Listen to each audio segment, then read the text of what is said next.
Better. I like how you're like, did you time the music thing, or was that just coincidence? So I'm like, oh, that was not a coincidence. And then Frank's like, oh, I can't hear you. I can hear you, but I can't hear you. For God's sake, off to a strong start, aren't we? But welcome back to Elden Ring.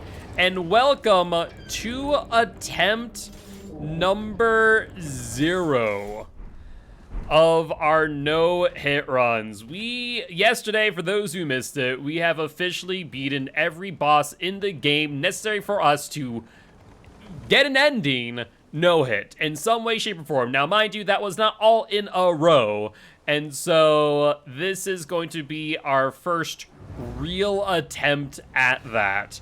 And as you can see, we have all the fun stuff and things here for all the bosses we're gonna do. All the stuff and things. Thankfully, don't need to beat Grafted Scion, so all good there. We can up and die, move on. There's a lot before we get to Magma Worm. It is time. We are officially on our first real attempt. This is our official first attempt. I've actually, you want to know something? I've been having a freaking ball. Like, shout out to the freaking Team Hitless Discord, but like real talk, I like have been interacting with the people there. Chillest people in the freaking world based on my interactions so far. Like, really communicative, willing to like. It's very community focused, and it makes sense. It's a community of very like a very niche thing, right? Like doing no-hit runs in games like Elden Ring, like Dark Souls, like Resident Evil, so on. So it's very niche, but such a niche little community, and like it's so cool. I was like, I don't know what this looks like, and I was like, hey guys, I have a question, and like people would answer, and then I'd be able to like follow it up, and I've been able to provide a few ideas that everyone else like, we didn't think of that.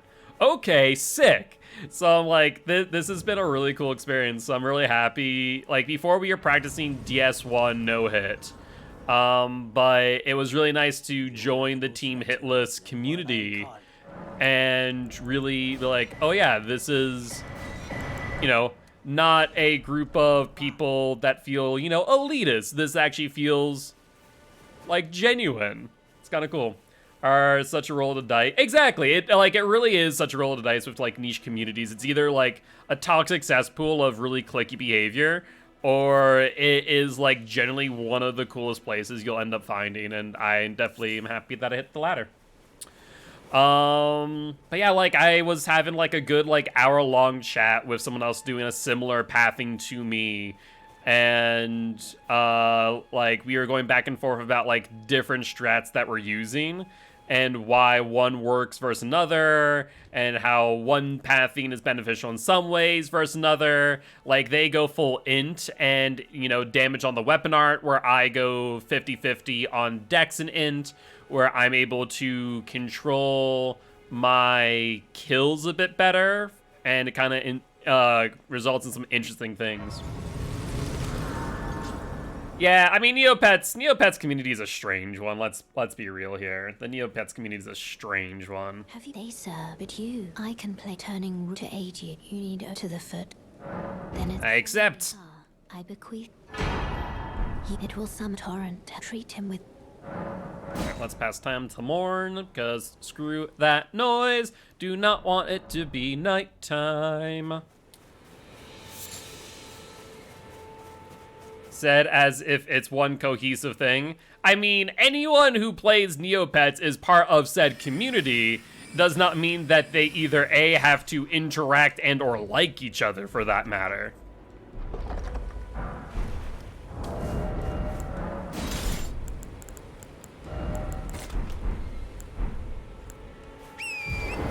All right.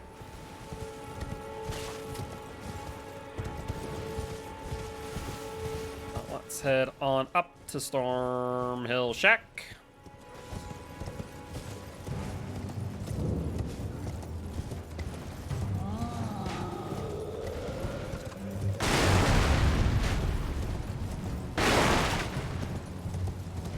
Yubitsuki has been dead a long time. I mean, that's not true. You know, in spirit maybe, but in reality, it's not dead. People still play Neopets, thus there is a community. Alright.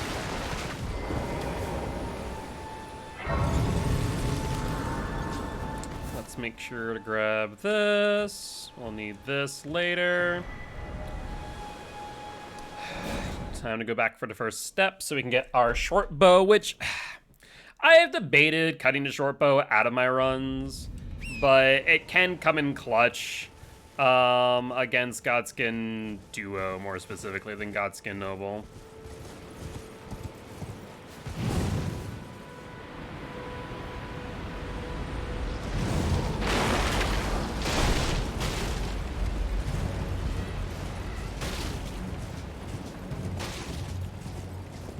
A lot of this I will mention, by the way. I'm going to be talking a whole lot less than I normally do. And it just comes down to me focusing. Like, some parts like this, I'm going to, you know, be a bit more talkative for obvious reasons. But otherwise, yeah, I'm not going to be, like, talking as much and not responding to chat as much. Alright, let's go shake Bok down for 10 mushrooms. Oh, Bocky boy. Time for your protection payment. You there? Could you help us out, Cully? You were just thank you. I was put and I ended them. Oh, when they and so this is all I hope. Thank you, Bok. I'll be back tomorrow. So for those who did watch my other pathing, or at least us doing the full pathing here, I was grabbing a item over there on the far right. No longer, though. We found that it wasn't 100% foolproof to stopping poison at Fort Faroth. We actually are going to add something new to our pathing that I have not tested, so this could go wrong. I'm hoping it doesn't, but it could, because actually, I don't think there's anything between me and where I want to go before Fort Faroth, but I don't know with any degree of certainty. I probably should have pathed it just to make sure. I didn't, and I guess we just rolled the punches at this point. But point is, the lesson or the thing that I've learned is I'm gonna poison myself before they poison me. Which I still love is a thing that I can do.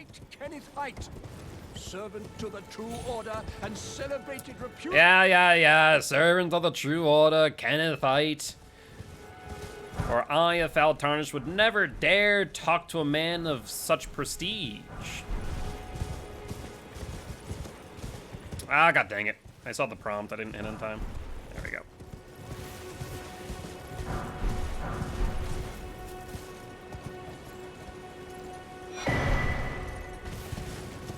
All right, so far so good. For the first field test, that of which being gravity.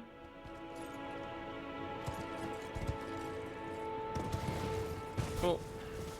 There's like no reason for me ever to die there, but we did like glitch that one time down the hill and just like insta-died for no reason, so, you know. Better safe than sorry.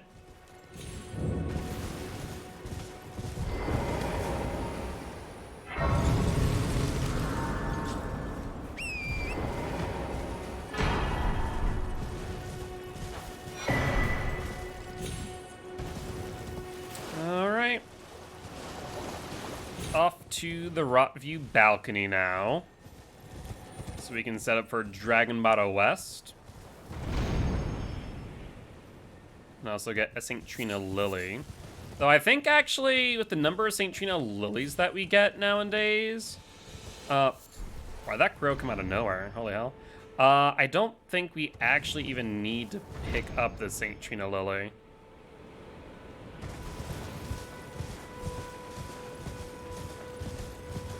Is that crow gonna clip through the ground? Sure enough. Is something wrong with the game? Because I feel like something's wrong with the game. This is legit. This is attempt number 0. So this is our first real attempt. I practiced Radigan. We beat an Elden Beast once. At the end of the day, it really comes down to RNG. If it comes down to it in certain boss fights, we're gonna bone out. Some boss fights we can bone out, obviously. Some boss fights it'd be a horrible idea to do so. But this is the first official run.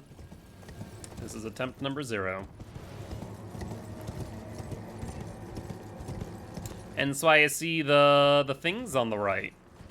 I got to see what my entire pathing looks like, and it's a frickin' laundry list. That's not even technically all of it. Like, we have, obviously, Grey Roll. We have the Deathrite Bird. We have the other Deathrite Bird. We have the Erdtree Avatar. We have the Putrid Avatar. And then we kill the Magma Worm.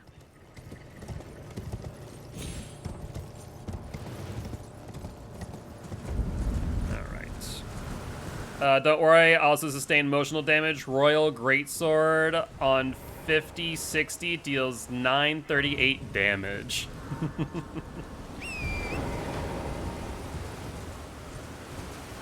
Alright.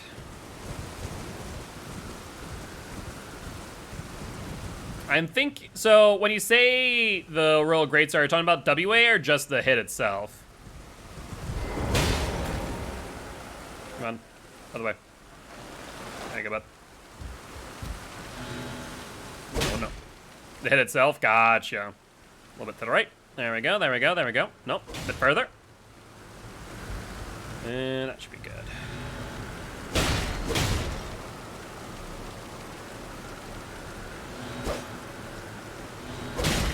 There we go. Need to be very careful there. I was like, do I really need to go back to the freaking site of grace for this godforsaken scarab?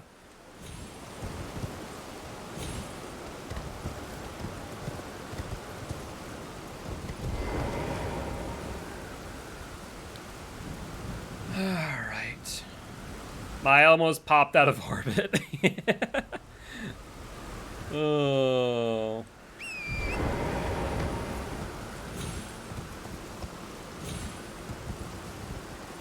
There we go. Nothing over here to worry about.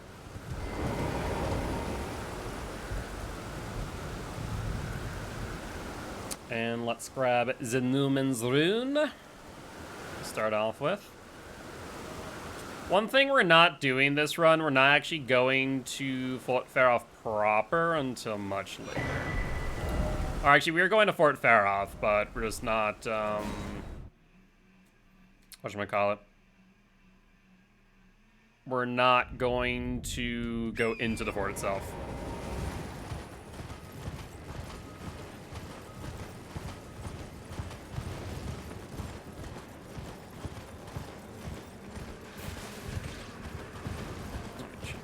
Here. Magic Infused Y-Hander deals 774. Perfect. As long as we stay on the path and don't bother the sheep, the dogs don't bother us. Always been a... How can I? Have a safe... Alright. Time for us to go back to the first step once again. And time to go to Celia Crystal Cave.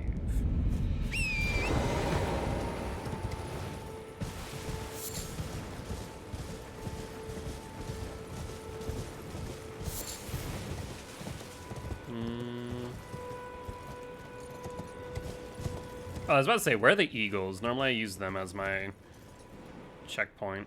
There we go. Need to buff the regular weapon scaling. I mean, for the most part, it's not bad, but some weapons just don't have great scaling, right? Heal. Okay, Torrent. What is going on? Torrent never struggles getting down there. That was so awkward.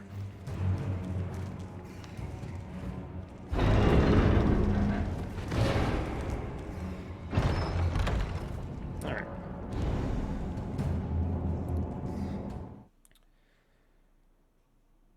Alright, alright. I wonder if they messed with the hit. Like, I've done that run after the update, so I don't know. That was just really odd.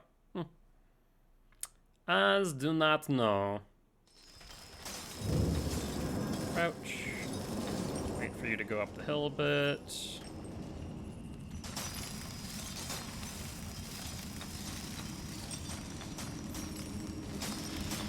And we can run.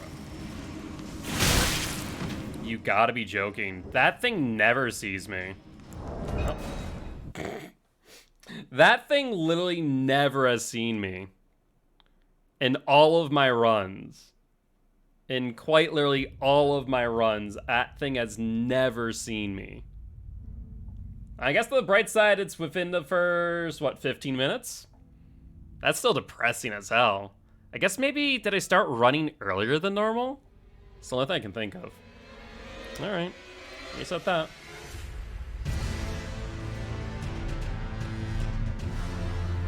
That's dumb. That's the dumbest thing I've seen in a hot minute.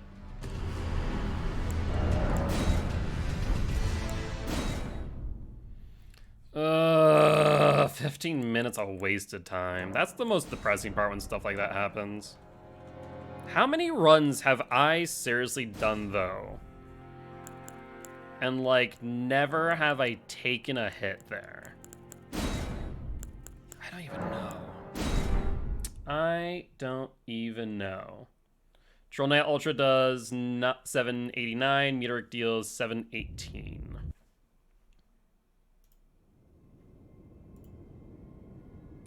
Do that. There we go. Okay, here we go again.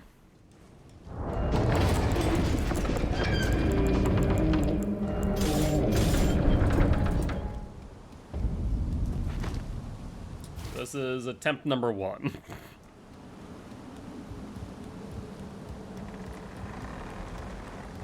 Alright, alright.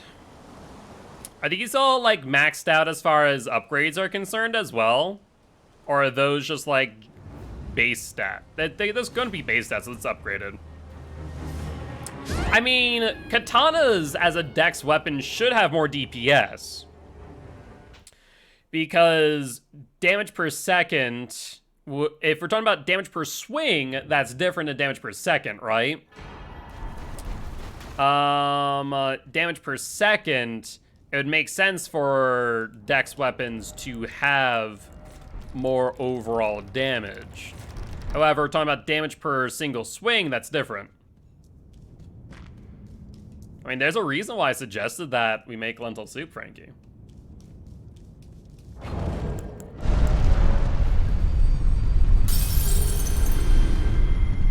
I think I just frickin' started running too early. That's exactly what I did. I was being greedy. I was like, oh, I can start running here. Normally I do start running pretty quickly, but I guess it was just too early.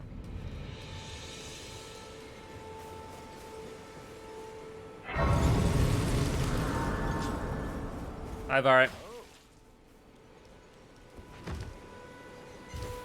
Maybe that's what went wrong. I didn't punch Vari. That there is what went wrong with the run. We forgot to punch Var in the face.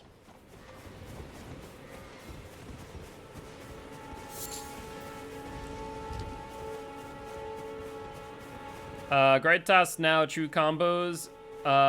Do I know if that happens? I do not know. Or are you saying, did I know that it happens? And I can also that you're not then wine. I am Carlin.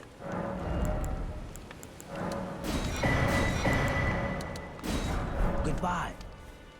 Because a lot of spells now combo into each other pretty well. Where you can, like, weave spells together. Sorceries, incantations, stuff like that. It's actually really cool. I like that you can do that.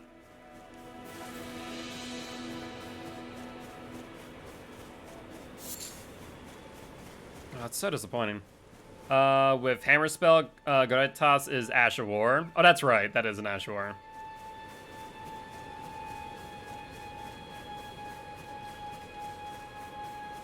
That's alright. I'm actually trying to think, is there any reason why we need to go to Stormhill Shack prior to Lake Lunaria? We get a golden seed, yes. Do we need that golden seed? No, we don't need a Stoneward's Key. So I guess we don't need to go to Shack right now. Yeah. I think I just realized that we can just come back to Lake North and then go Shack. Have you? They sir, but you. I can play turning root to aid you. You need to the foot. Then it summon me. Ah, I bequeath. You. It will summon torrent. Treat him with. All right.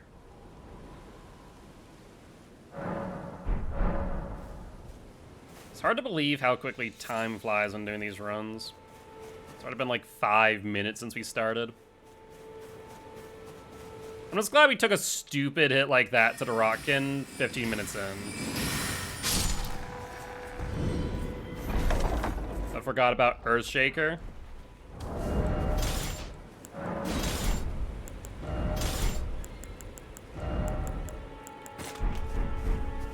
Alright. Let's go shake Bach down. Bach, I'm back early for my protection money. What's in that frickin' bush? There's like an animal or something in it. Pretty sure it's not solid. You there. Could you help us out, Cully? You were just thank you. I was put and I ended up. Oh, when they and so this is all I hope. Or God dang, did it early.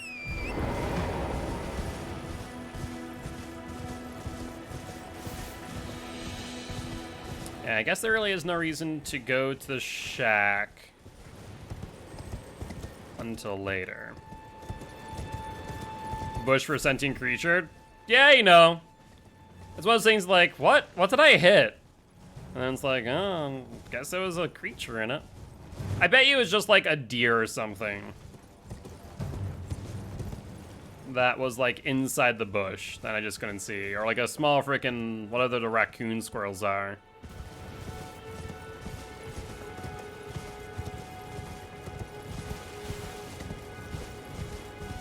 Yeah, all right. This will actually shave down a little bit of time, because it means I only need to go to Stormhill Shack once. I'm trying to think why I always pass Stormhill Shack prior to Someone who might be interested in rescuing Caleb. great Kenneth Haight. And I can't, for the life of me, figure it out. And there shouldn't be a reason, because we go to Lunaria anyways.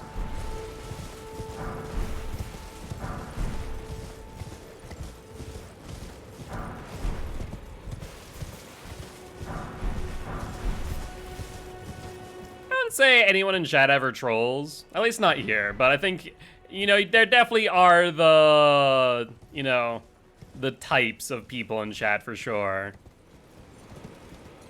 Alright, first real test, gravity. Thank you, Torrent, for not doing something stupid.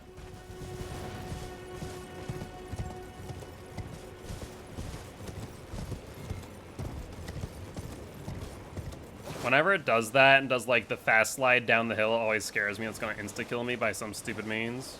It's happened before, and for some reason I still do that.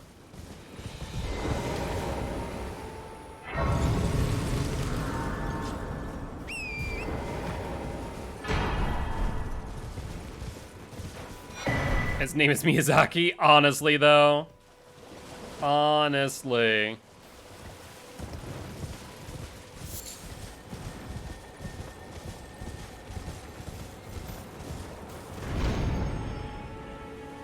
Alright, almost back to where we were before.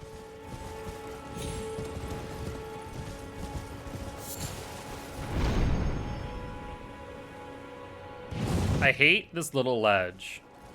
Like, it's such a small little thing, but I hate it so much because it always, like, gets caught on it, and I just want to be able to land directly into Spirit Spring and jump a second time. How hard would it have been to set that up? Come on now.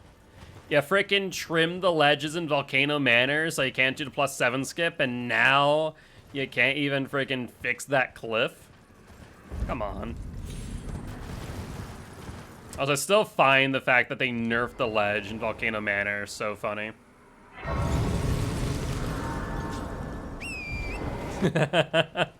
Basically, yeah. Basically. Actually, just, there was a announcement in Team Hitless's Discord today. Someone was basically about to beat Sekiro Hitless, and so I tuned in. It was actually really cool to watch.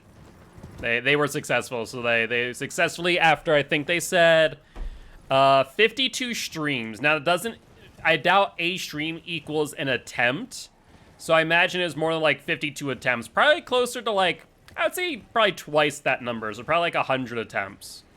But they finally did Sekiro no hit. It was cool to watch the ending.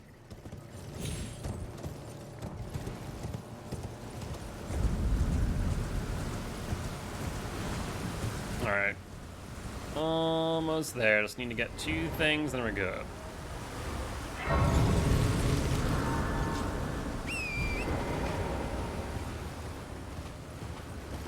Yeah, I'd love to.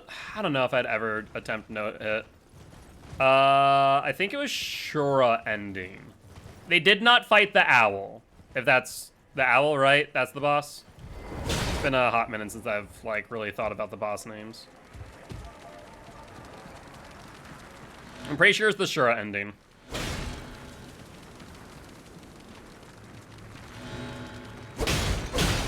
There we go.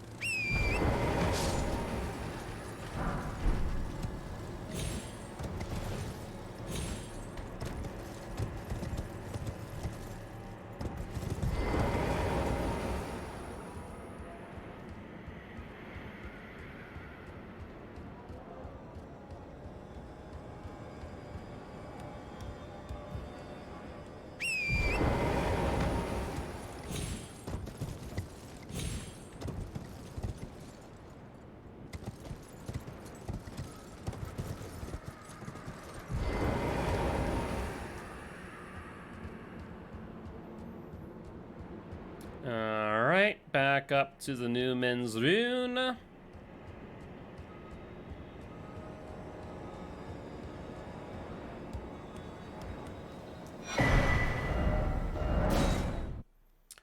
Back to Dragon Bottle West, so we can grab the torch.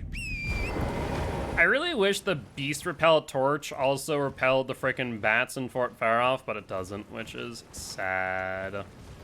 Sad, sad, sad indeed.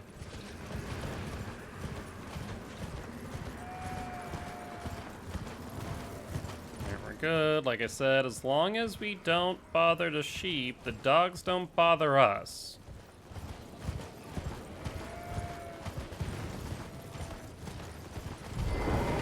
What has been and how can I? Have a safe.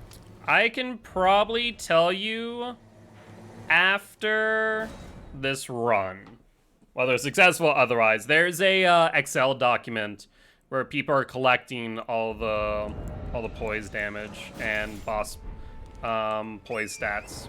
It actually was really interesting going through. And 2 try to attack Golem's bow to Achilles' heel to them falling down. Right here. Oh, we aggroed a bat. I think we should.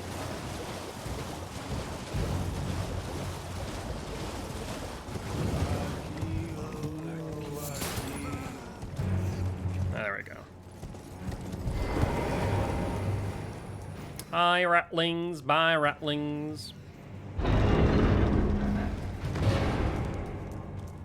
Okay.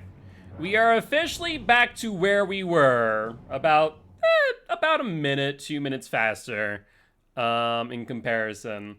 Let us not take a hit, shall we? Oh my word. I still can't believe that's like I said, the first time out of all the times I've pathed this that the Rockkin ever woke up and saw me. I just purely think that I started running a bit too soon. That's like my only explanation. So I'm gonna be a bit quieter.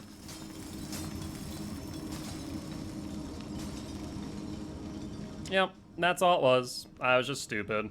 And it cost me 15 minutes. Well, I guess that's the price I pay for stupidity.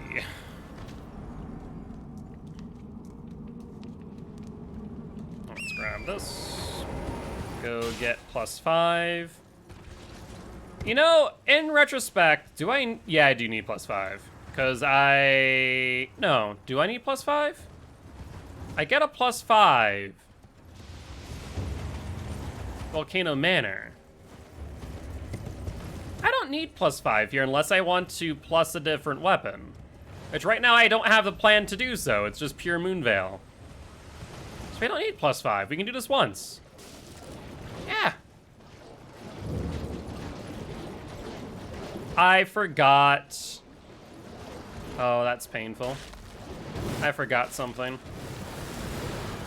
I forgot to get something. Because I have 600 runes left over. So I know exactly what I forgot to. I forgot to grab the short bow and the gold pickled foulfoot. Not the end of the world.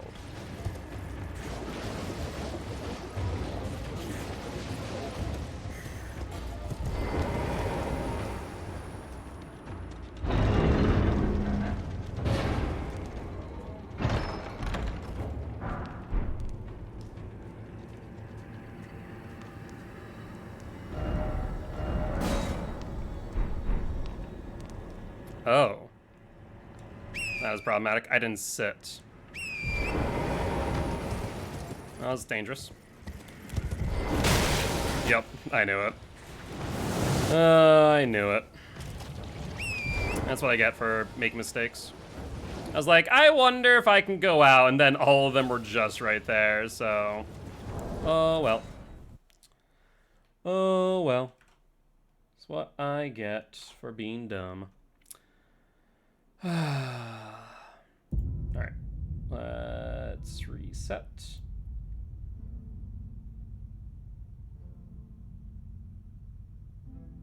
And do this again.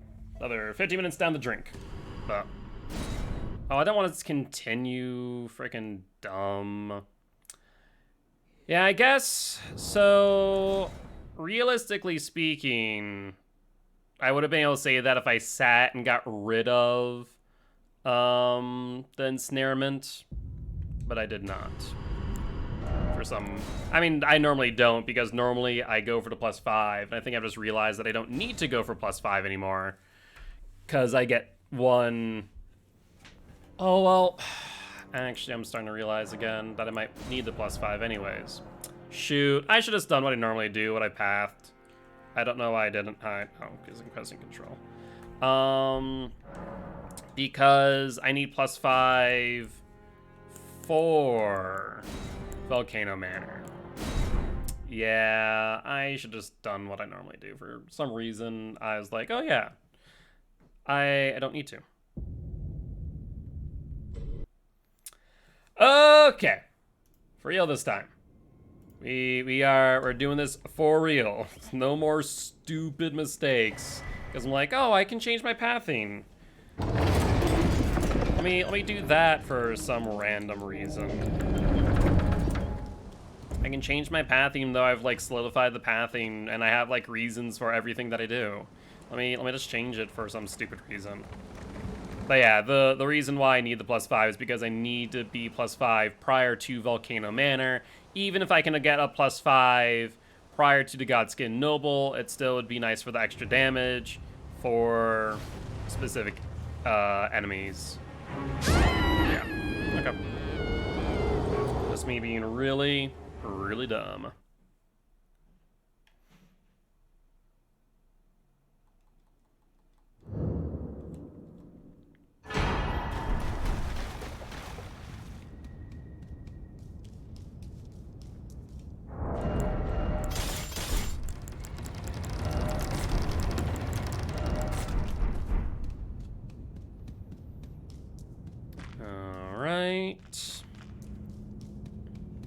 Actually, I'm gonna hold on to the red flask for a little bit.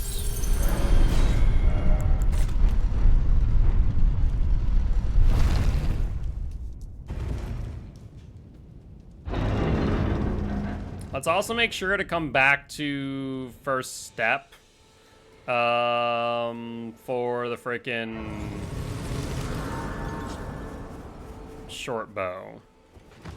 Which I guess as far as pathing's concerned, I guess I can do that after I grab the beast torch. There's no reason not to go first step. Yeah, I guess that makes sense. We'll do it after grab the beast torch, rather than immediately after torrent. Like, I guess it doesn't make any difference. We have to teleport twice one way or another. I am Carl. Goodbye. All right.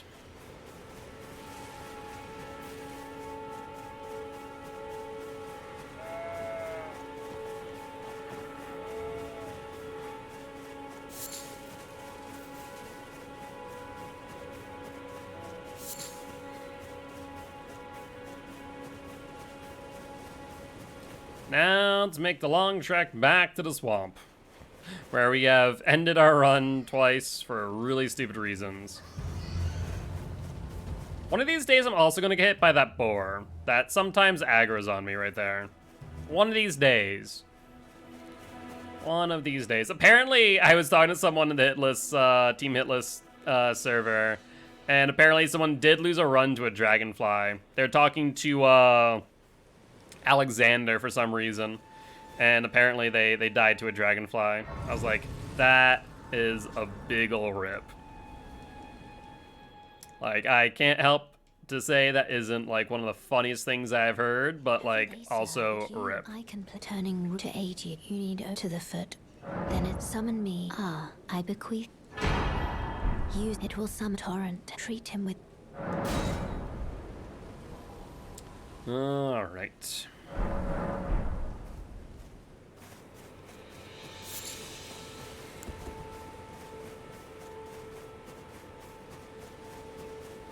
Yeah, so it doesn't matter when I do it. It really doesn't.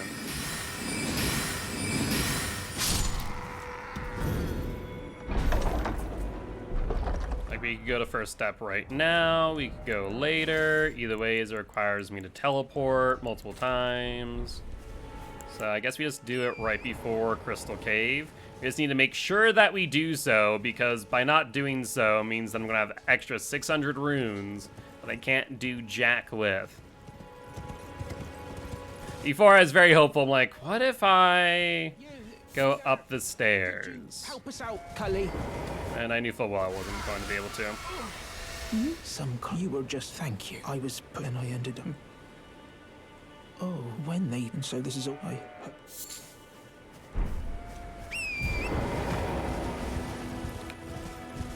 All right.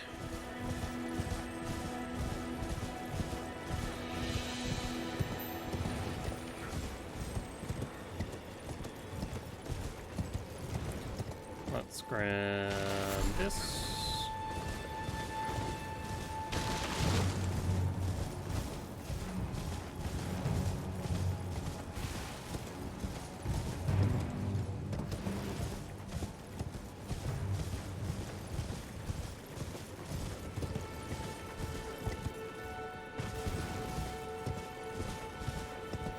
Yeah, I'm trying to think if there's any way else for me to like reduce the amount of time for setup.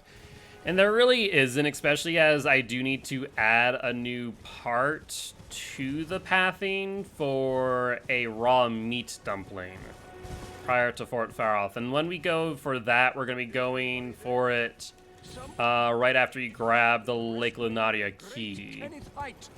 Servant to the true order and celebrated repudiator of the false.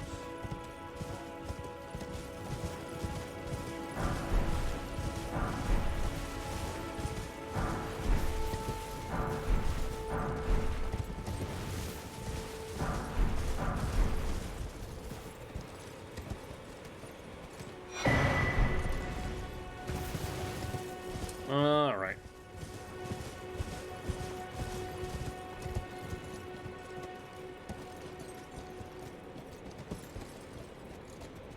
Torrent. Torrent. For God's sake. Like I said, sometimes Torrent does things that I just wish it wouldn't. And Shelby, thank you much for the sub. It is kind of nutty that's been 16 months. Time sure does fly. It's like how I'm thinking about like COTF, how it's been like up more than a year. Like as a channel and as a league. It's been like for more than a year been going on.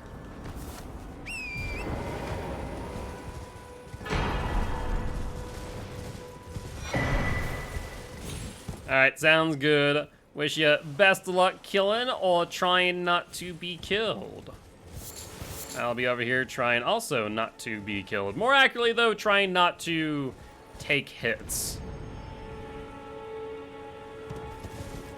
Or they are one and the same. I wonder if FromSoft, do you think FromSoft would ever make like a quote-unquote hardcore mode of like Dark Souls or Elden Ring, where basically you pick hardcore? Have you seen first-person survivor data mine data? Seen killers per survivors data mine data. Are you trying to say the first person? Because I saw someone did like a first-person mod in DBD, or what are you saying specifically? As do not know.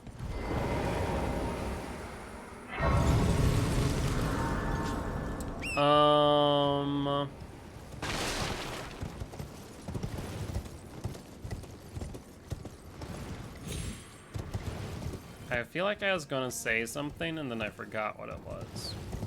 Oh yeah, FromSoft. Do you think they'd ever put a like hardcore mode in to where like if you take a hit you die? I think that'd be kind of cool. Know how many killers and survivor players? I did not, and I would take that with a grain of salt, because for someone to data mine that data, it seems unrealistic. I don't know why behavior would have to track like in game that stat. The point that people could data mine it when they could just look at that stat in other ways. So I have not seen that data, but I'd be skeptical of it. Also, I'm thinking that Frankie may have forgotten about my tea. Unfortunate. Just now realizing.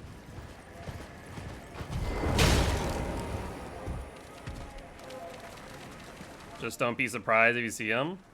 Like, is it a high number or a low number? Either ways, I'm not surprised. It's still a very heavily played game. A lot of people do misrepresent that fact.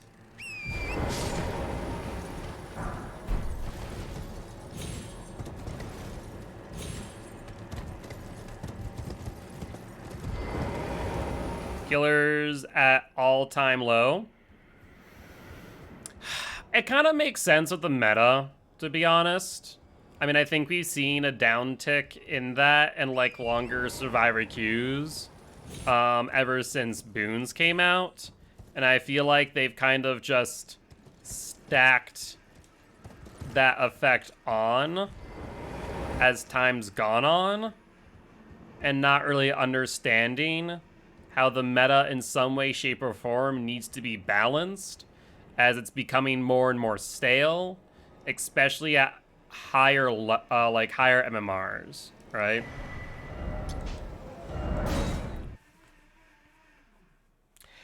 Like I said, for it, like I would take the numbers at a grain with a grain of salt, because it makes no sense to me that they have an in-game stat that can be data mined when they have like 1,000 other ways to like know those statistics.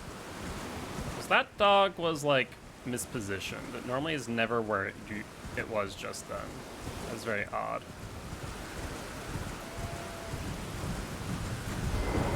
What has been an age? How can I? Have a safe trip.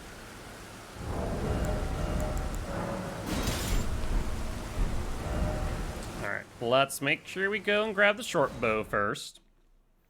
Like I said, for the most part, I don't think I need it, but once in a while, the duo doesn't get put to sleep the right way, so it's not a bad idea for us to do this.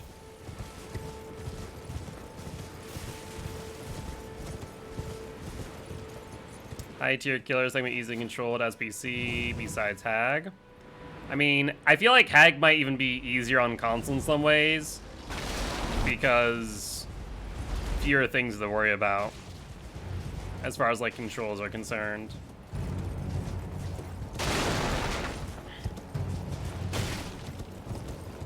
I mean, overall, the player base has been dwindling, and I think it just comes from a stale meta. I don't want any... All done? Well... Alright.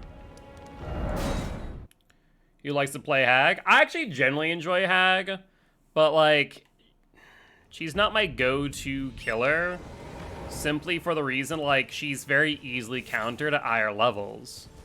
That's like, Lightburn, I think that they should re-evaluate Lightburn on like specific killers, especially those like Hag, where like Lightburn at high levels, like Hag, like Wraith, like I'm fine with the artist, but even Lightburn on her can be really, really punishing.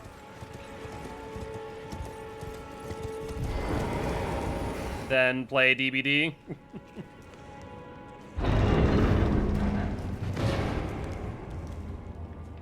Who's aggroed on me? It would have to be one of the guys up top. It's no, it's the rats. We have the torch. Yeah. I was like, excuse me? Rats, I have beast repellent torch. See the part where it says beast repellent? No?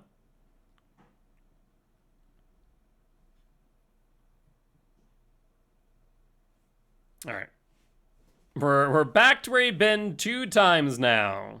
Let's make sure that we A, grab the +5, and B, not get hit by the Rotkin.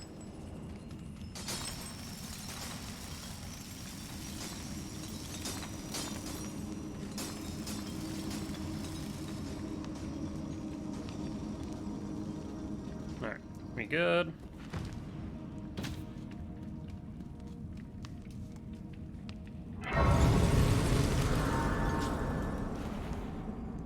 Right, for some reason I'm like, oh yeah, I'm gonna do that.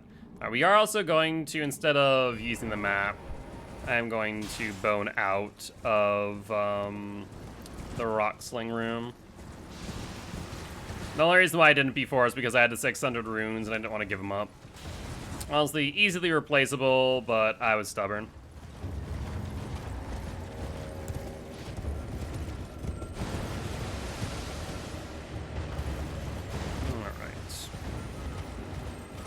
Also, partially blame on Starva and all DB players that came from Souls games.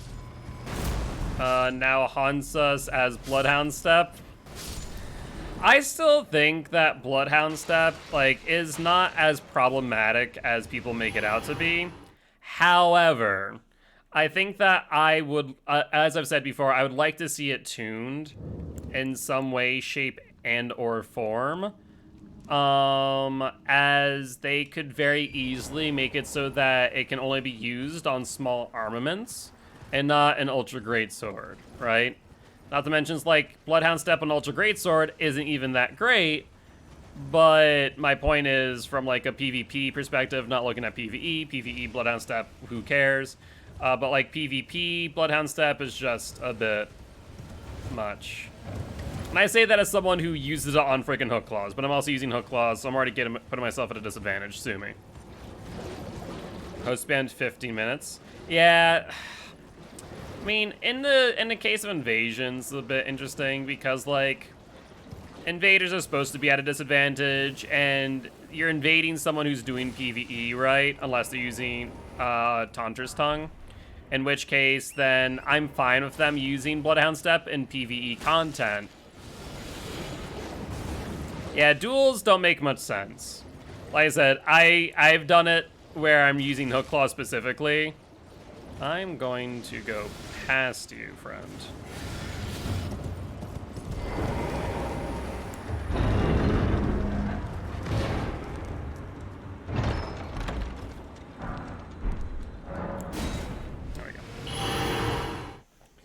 There we go.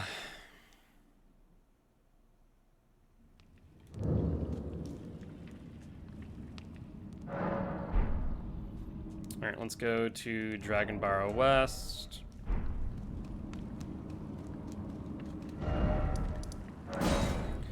Only thing is here, we're not going into Fort Faroth. Fort Faroth is going to be added later.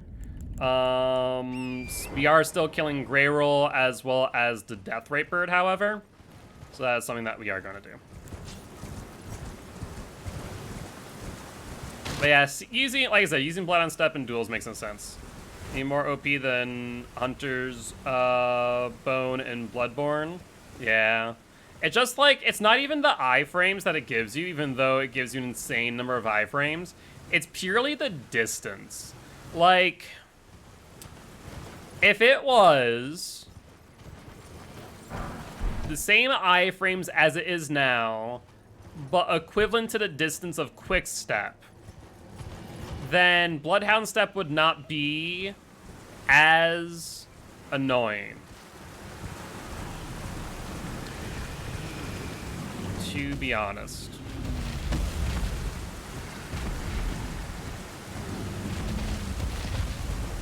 But it's like the iframes plus the distance it gives you. Because even if you just run, if they just Bloodhound Step backwards to, you know, ad nauseum, to infinity, you running would never catch up to them. They will always gain distance, even if you're just running a straight line at them. Like, you would need to, they would need to mess up and you need to predict their movement. I think that's the biggest thing about Bloodhound Step that people do not like.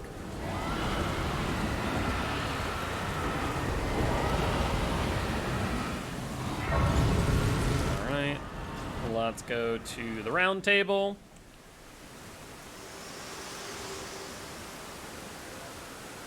Figure to determine if you have. It seems torrent, whereas I may. There is, but I can take gathering place. Very well at my hand.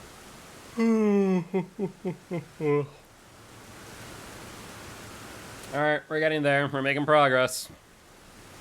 Not messing up our pathing. So we're gonna head up here, Grey Roll, Death Ray Bird, and then we're going to Lake Lunaria.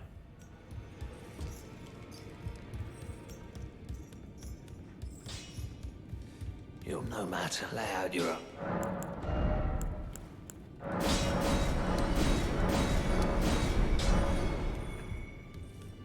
Yeah, normally we're at like, what, 21, something that degree. So, a little bit lacking, but c'est la vie.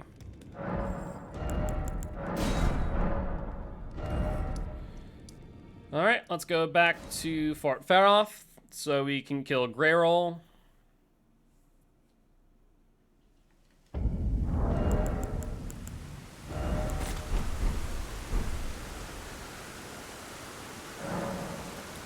Alright, so flasks first off and foremost. Don't have any more, that's fine. Allocate flasks, 4 of those. We are going to level up 12, 18, 19. What is the requirement for you? 18.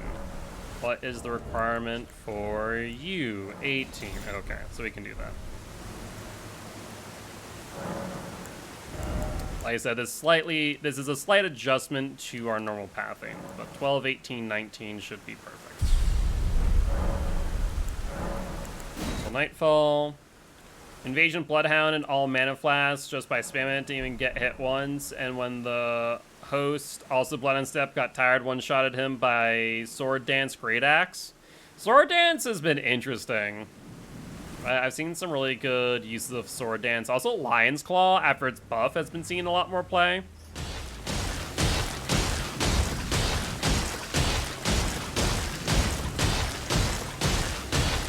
Guess who got hate mail?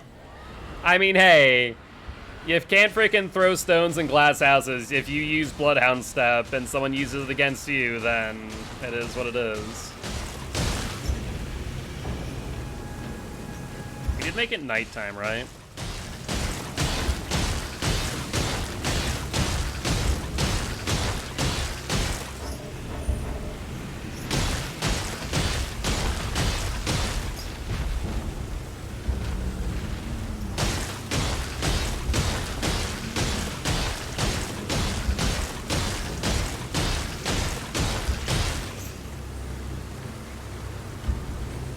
So far, so good.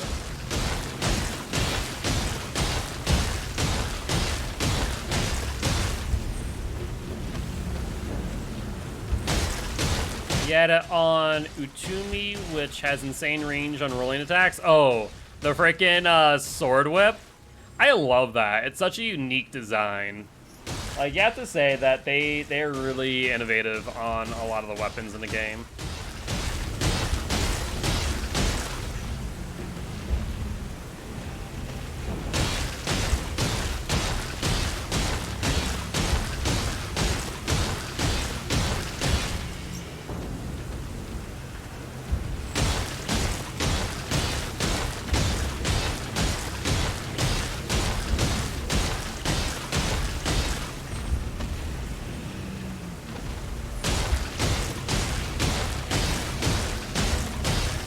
Wish there.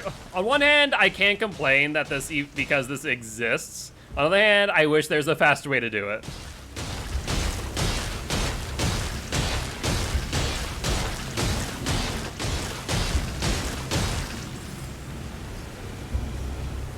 I'm still waiting for the day, and I imagine it's gonna happen. Like they balanced the +7 jump or skip for Godskin Noble. I feel like they're gonna patch this out.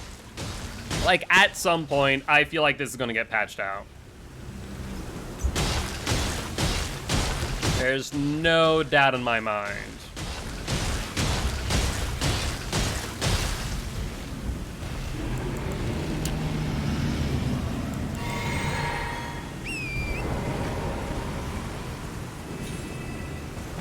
I mean, you're not entirely wrong.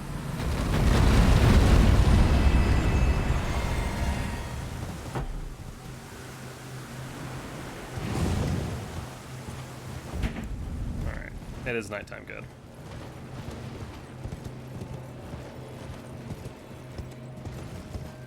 Thank you for the reminder.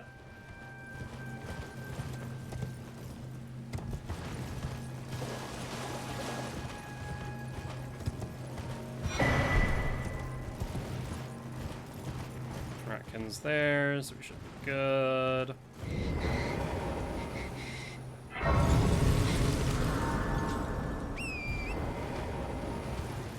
That shouldn't really bite us too much as far as the time's concerned. My only concern is that we are technically at a lower level in comparison to normal without going through Fort Faroth, so it might not do as much damage. Do you remember that Bell Hunter can invade at night there? Only after sitting. If the NPC's there, then they can't. They cannot spawn while the NPC's there. Hence why I had zero fear. As you'll notice that like every merchant, every NPC, when a Bell Hunter spawns, is not in their normal location. Alright. Hi, friend. I need you to die as quickly as possible. No funny business if you get on the mountaintop.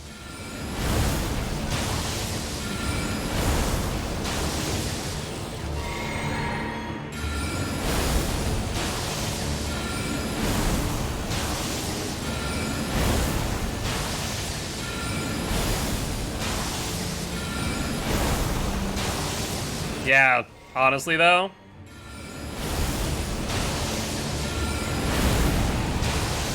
Unfortunate.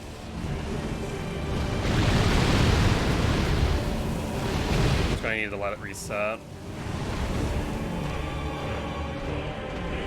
And unfortunately, we're probably going to lose the soul buff or the rune buff, but oh well. It's better than being hit here.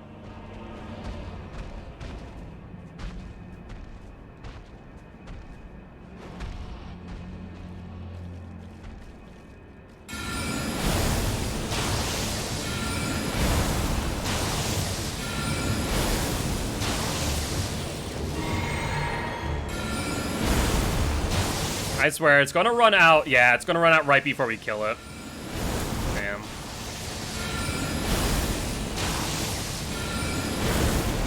That little period of time where it forced us to drop back cost us some additional runes. Like I said, it's not the end of the world, but it's kind of rough.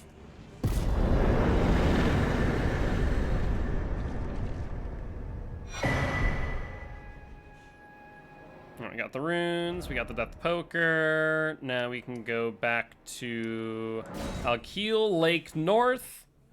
And we do need to level up prior to leaving here. So let's level up. And we are going to simply push. Can we push all the way? I'm trying to remember. We killed Deathrite Bird. We need 1,000 runes, which the Deathrite Bird will give us. After Deathrite Bird is Erdtree Avatar. After Erdtree Avatar is Fort Height. After Fort Height is Putrid. So yes, we can push full into intelligence without fear. What time of day is it? I think we're still good as far as time is concerned. Don't need to reset time.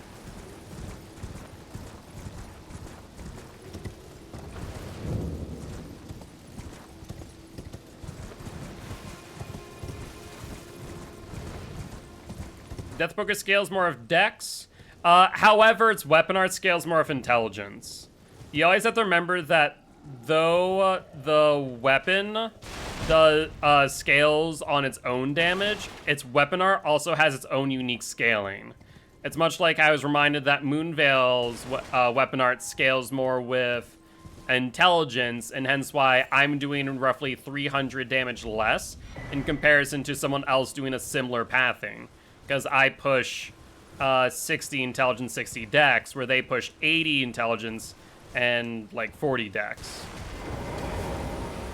I do need to come back here. Only downside of it being nighttime here is the bat spawn on the path up ahead. But we should be fine. As long as we hold far left.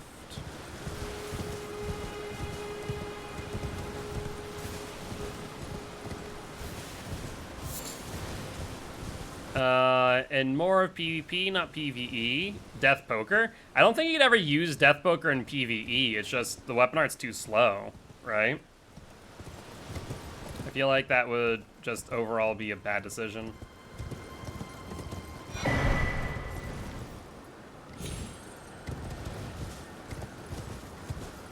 Alright, done about using Moonveil in PvP. In which case, I still say you would probably still want to prioritize the weapon art, because the weapon art is going to be like your main damage dealer. Not to mention, it also boosts its AR on intelligence as well. It's not going to get as much bang for your buck if you go 80 intelligence on the AR.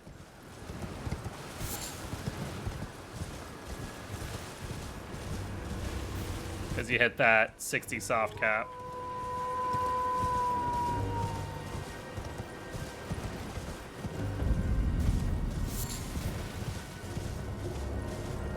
Alright. It has hyper armor, and explosion occurs on sword, not only orb. Oh, I know that. I just don't think I would ever... if I was ever against Death Poker in PvP, then all I would do is just outspace it. Like, as long as I'm not in range and they can't get me with the, R2 weapon art, then Death Poker kind of just ends up being pointless. all things considered.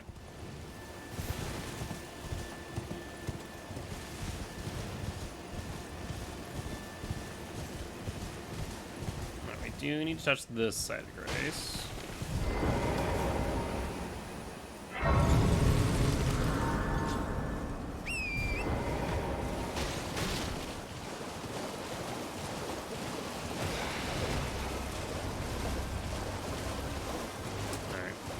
Push far left.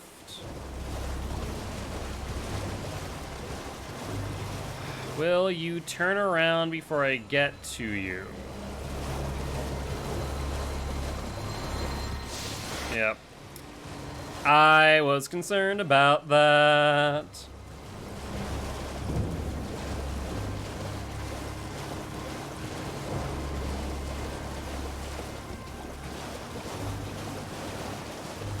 Spamming any greatsword weapon art beside Elden Beast 1 is kind of dumb. I mean, yeah, absolutely. Ooh, we have increased runes right now. I wonder, I feel like I can consistently time this effect. Only if you've... Oh, what a blessing. The thug should please. And the good news is we are going to be fighting the... whatchamacallit? The Deathrite Bird here, so we're going to get a little bit of extra runes. It should be quite nice.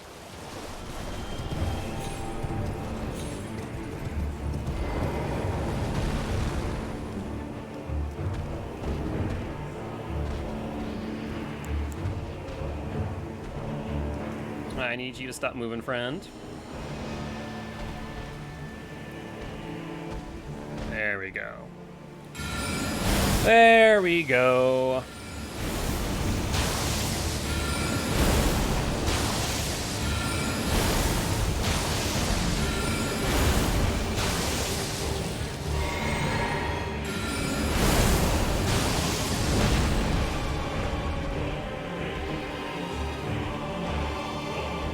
I mean, great weapons are still not bad right now in Elden Ring after the most recent update. They got a lot of good buffs, but obviously it could go a step further. But I think if you go too far, then you risk it being DS2.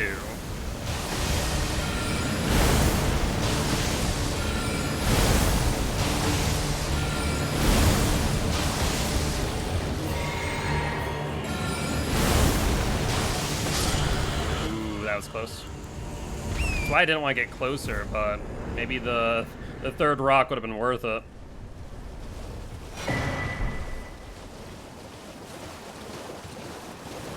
I was worried about that.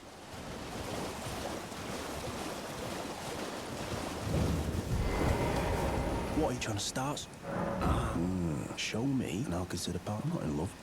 You're a first.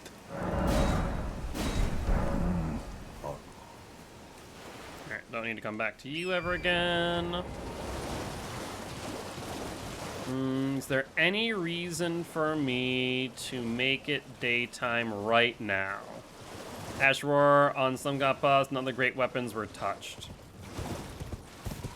Oh, great weapons. You mean like great swords, not colossal. You're right, you're right. Use alright. Please.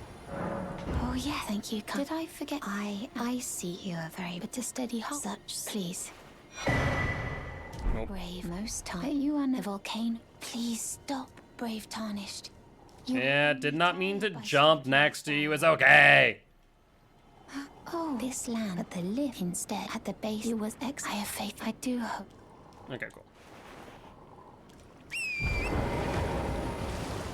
All right. Time. Okay, so this is actually where we're now at the point where I'm adding something to my pathing, and like the stupid dumb I am, I've never attempted this before. I should have pathed this out prior, but c'est la vie, we're here now.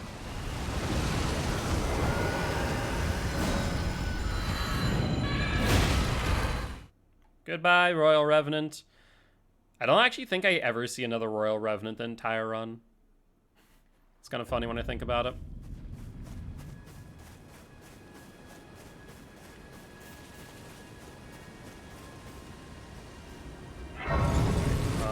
this.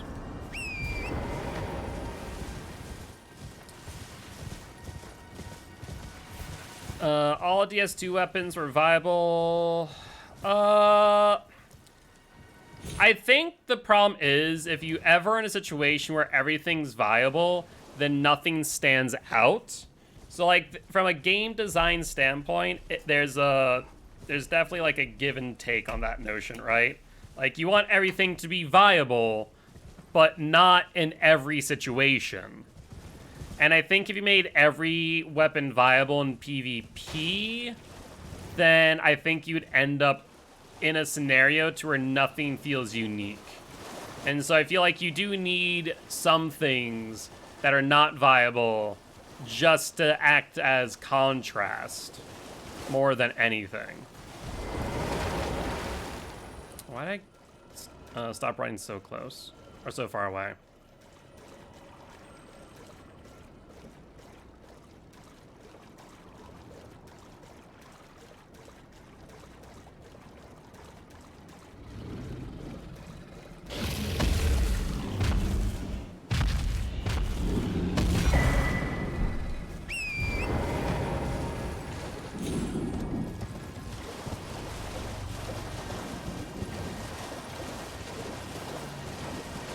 Stay away from Lobsterland.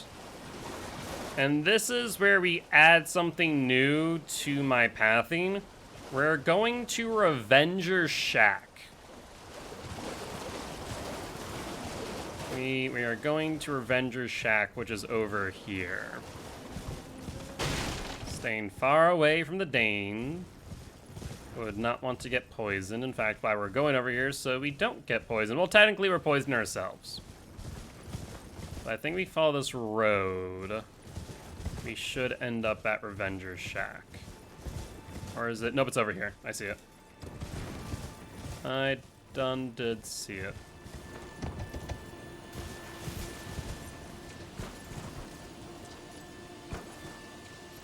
However, what I don't see is a raw meat dumpling.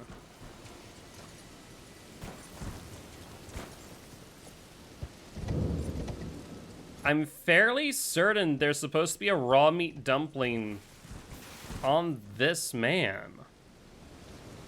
Am I crazy? Oh shoot, don't even tell me.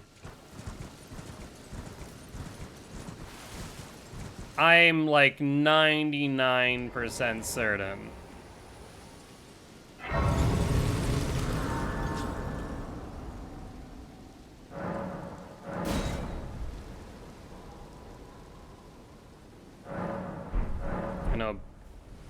Bell Hunter can spawn. Huh. Wow. That's unfortunate. I was under the impression that there was a raw meat dumpling here. And there is clearly not. Unless I'm just not looking in the right place.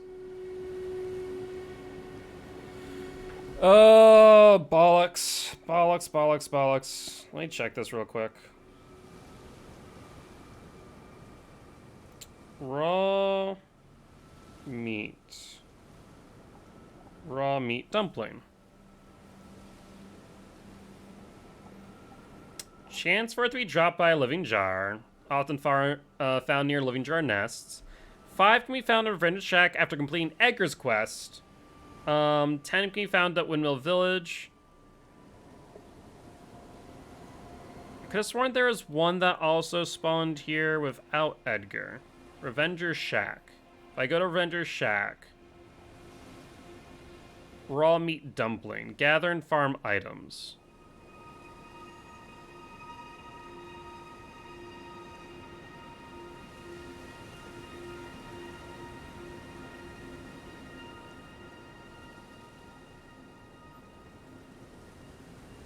Inspect the 5 corpses inside the shack will give you 5 more raw meat dumplings.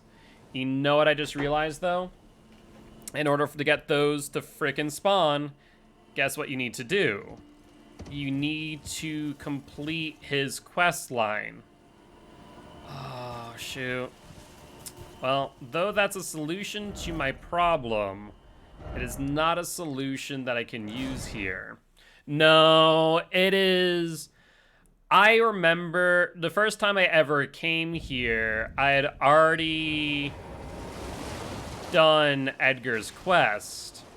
And because of that, I was under the thought that the 5 bodies, with the meat dumplings, were already there.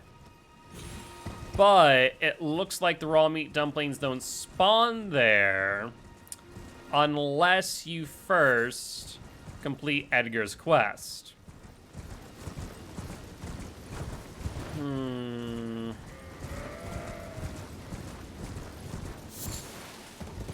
So the next question becomes, if we were able to gain access to Stormvale Castle, we could theoretically get a raw meat dumpling.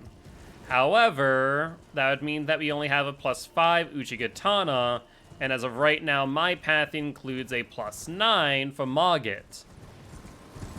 So, because of that, looks like we're going to have to forgo the raw meat dumpling and instead go for poison resistance buildup, basically, and try and go for Uchigatana. Well, I mean, I'd still need to upgrade the weapon. Right now, my normal pathing, I 3-shot Mogget with a +9 Moonveil. So yes, there's Uchi, but that doesn't stop the fact that I would need to change how I fight Mogget. Mogget would, at this moment, no longer be scripted, and if it can be, I would not know the exact timing for it to be scripted. I bet you I could probably go back to an old save for Mogget and test out a +5 Moonveil instead. Also, was I saying Uchi instead of Moonveil? For some reason I was saying that, if that's the case. But point is, Moonveil, not Uchi. Oh. I don't know. I was saying Uchi? Oops. I was just thinking generic katana, and Uchi is the first one that came to mind. Generic Elden Ring katana.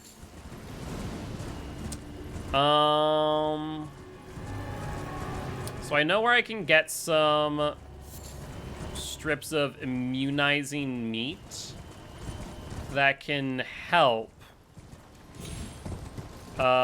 with poison resistance. But I know for a fact that is still a possibility of me being poisoned at Fort Faroth.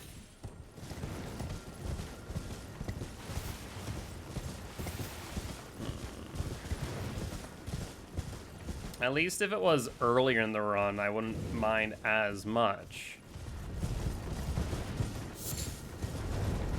Because then if we get poisoned, then oh well. It would be like 15-20 minutes in. We are now 45 minutes in. Ugh. Well, I'm gonna have to go Fort Faroth one way or another now. God dang. Well, that's what I get for not testing that prior to this run. You're much farther left than normal. I don't like it.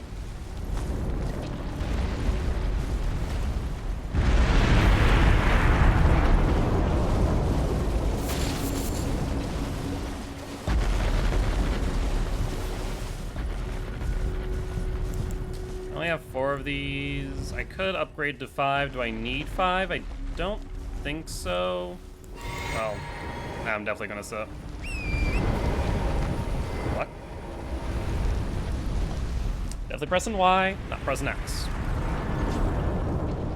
Can you two chill for like 5 seconds? Oh, you know what I also forgot to do? Because I didn't teleport immediately back to South Ray Lucaria Gate. I didn't get the golden seed from Ray Lucaria Gate main, so I do need to go and do that again before we finish up this area.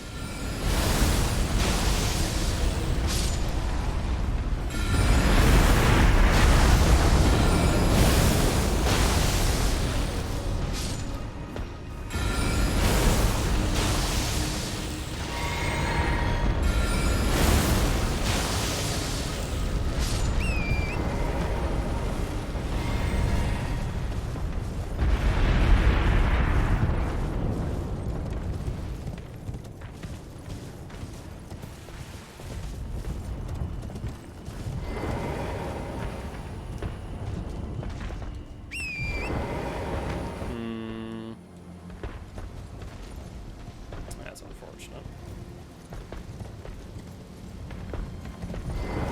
There we go. I mean, that is true. I'm pretty sure there's only one in the game, right? That's on the snowfields. That's the only one that I think I've ever found.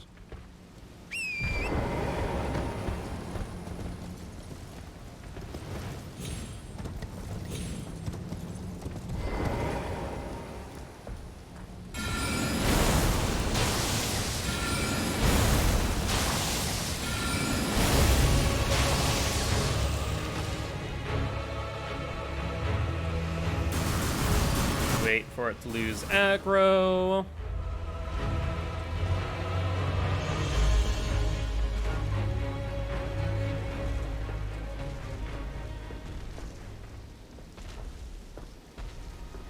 The Putrid Avatar and the Erdtree Avatar, most annoying bosses during the setup. They just take so freaking long.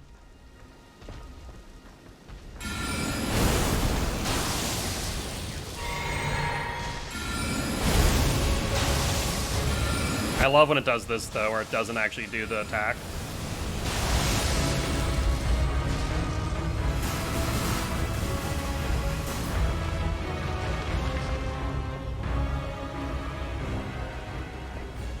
Did you reset? Yes, you did.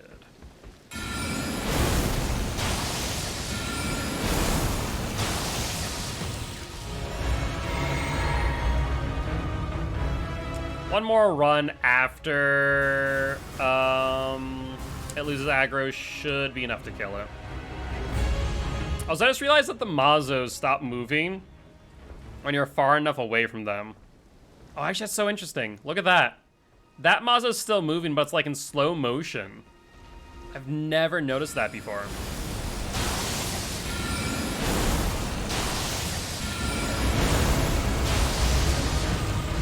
Did that kill it? Barely.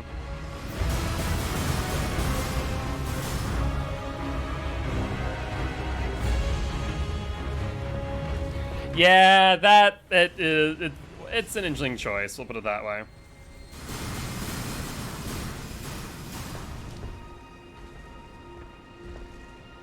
Yeah, look at that. It's just moving so ever so slowly. Okay, that should be it for you. Where's that one? That one might also be moving just very slowly. Alright, cool. Got the magic stones. We need to make sure that we do go back to South Ray Lucaria Gate real quick. Just so we can grab our last couple of seeds before we go for the Putrid Avatar. Otherwise, I will not have enough to deal with the Putrid Avatar and other things. I have Laser Beams plus Halberd combo.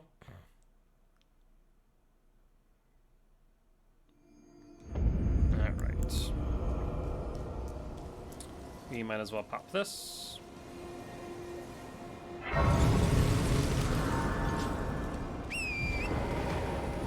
Let's grab the golden seed from over here.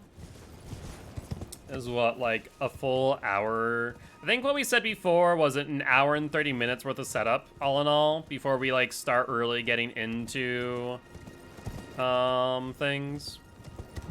I added a bit of time here, unfortunately, but, you know.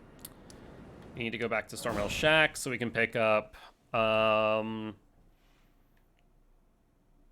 Roderica's Golden Seed now, since we went through Lake Lunaria. Also make sure that I pick up the Stonewards Key. And now we go to Fort Heights, I guess. And then before Putrid Avatar, we go Fort Faroth. Actually, let me first go to... Let me grab the strip of flesh. Oh, God. I'm so disappointed that there are no raw meat dumplings there. I was like, okay, we have the idea. As long as we poison ourselves, they can't poison us, right? And I don't think... There's not a recipe to craft raw meat dumplings, right? They only drop from living jars. I don't think there's, like, a recipe. If there were, that would make sense. And the preserving boluses don't do anything either. Theoretically speaking, I could poison myself by eating too many of these, though. Could I not? Oh god, I missed.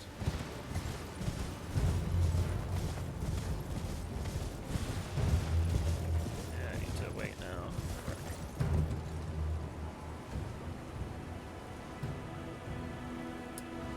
Need to wait until that's done so I don't get poisoned trying to get to what I want to get to.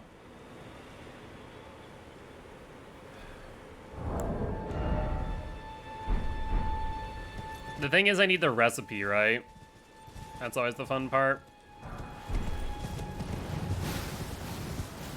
But if I eat enough of the immunizing cured meat, I could also poison myself that way.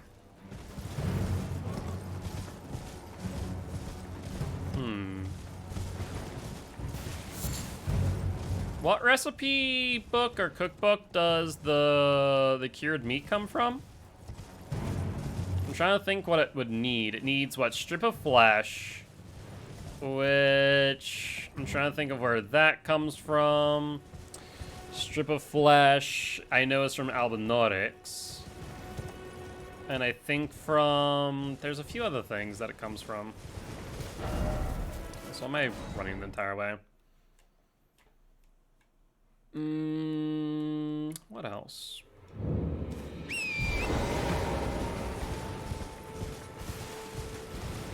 Does the strip of flesh also come from the octopi or no?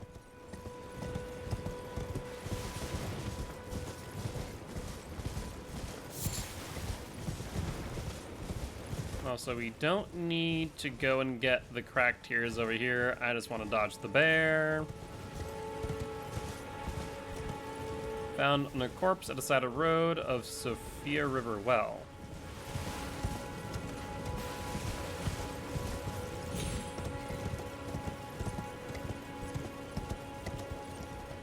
Close to the Sophia River Well.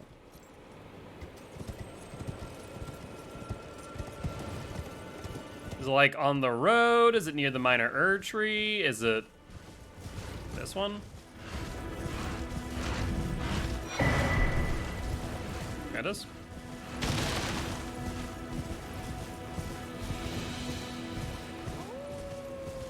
Hi, Blythe.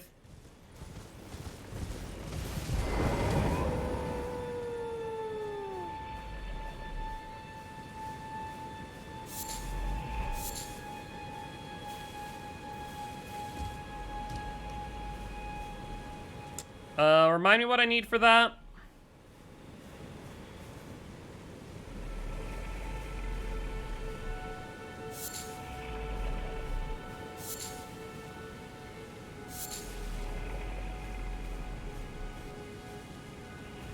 Like what the ingredients are.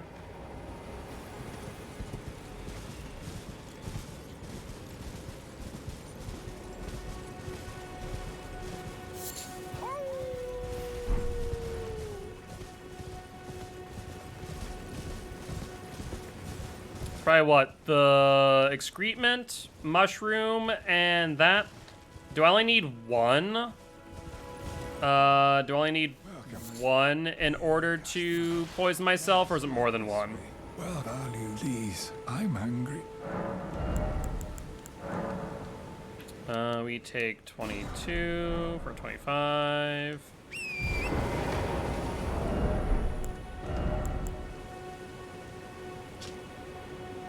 To cause buildup of deadly poison. 2 pots, so I need 2 of those. Which means I also need to pick up I guess I don't need an extra mushroom, do I? I get 10. Okay, this might work then. This might be a suitable... a suitable replacement for what I was going to do. Alright. So good call on that. That was a good call.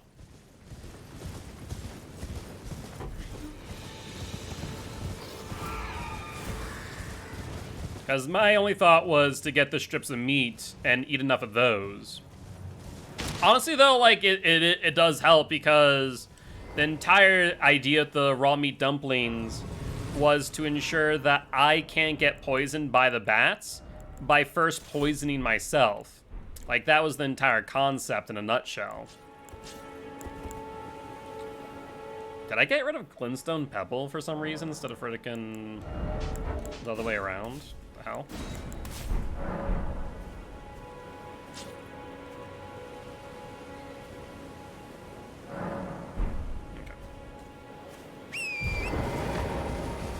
Lisha should be on the demi-human. Yep, there it is. Oh god. Thankfully still on the demi-human. No aggro somehow. And we're good.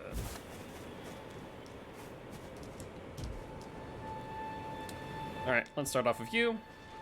One Mata shot incoming.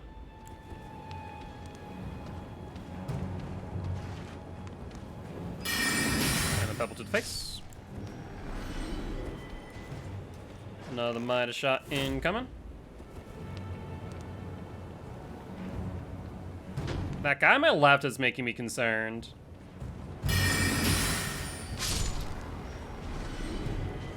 I need, like, why are you even over here? That's what I don't even understand.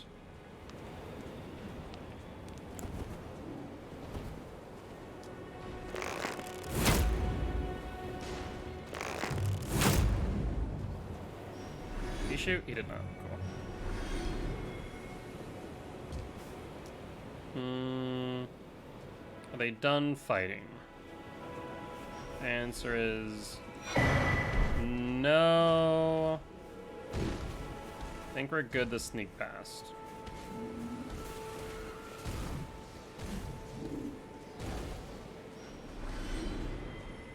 Cool.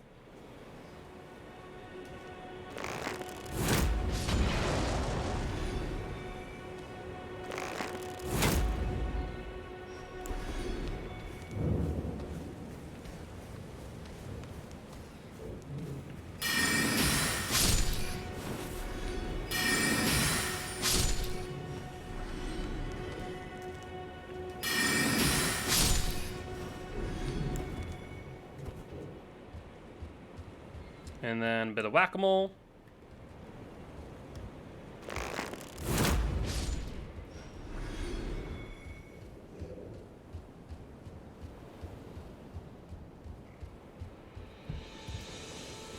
Knight saw me, perfect.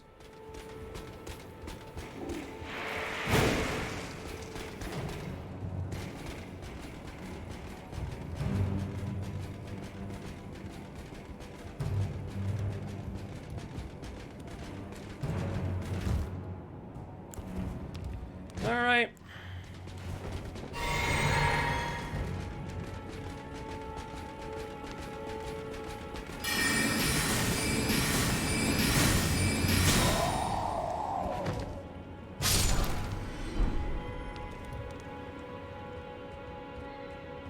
So there's Blaze Slash in hand.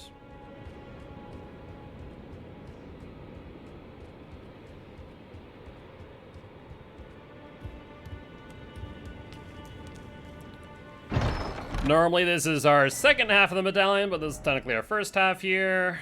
And before we go, we need to go back to the round table real quick.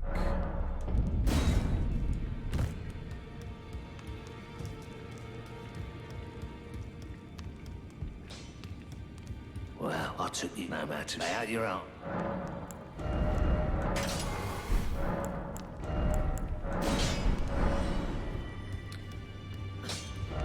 All right, and now we go back to Fort Faroth.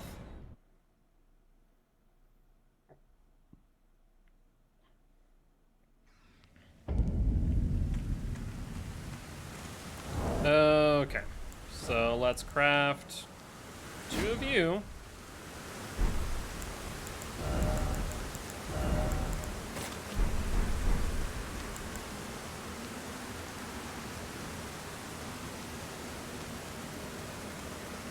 As close to the entrance as we can.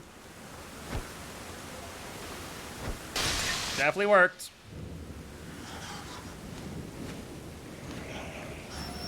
So now, so it takes 1, by the way. Not even 2, just straight up 1. So now good news is, they can't poison me because I'm already poisoned. No way, though. On this run, they don't even attempt. That's insane.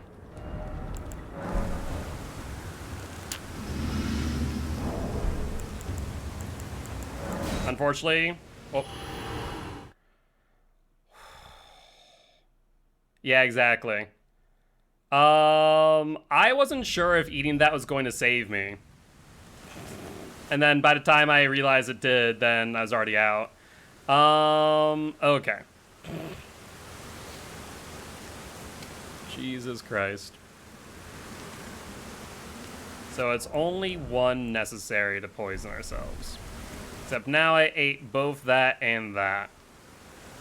That ticked down faster than normal. Because the fetid pots do deadly poison instead of regular poison. But now I need the gold tinged again. Does that respawn or no? If I go back to that road, does it respawn? I guess we'll find out. You know there's one like in front of the big bear. Okay. It just means that I'm going to need to have a red flask available to me.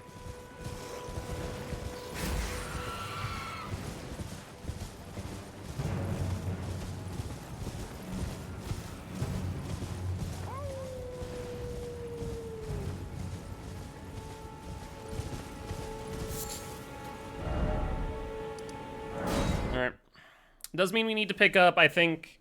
Actually, we might not even need to pick up any, things. But let's reallocate 1 flask.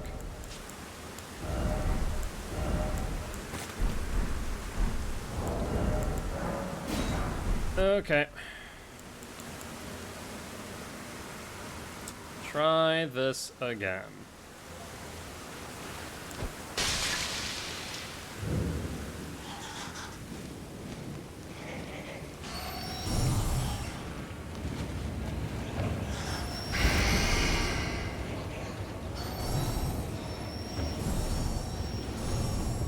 Once again, no poison mist for whatever reason.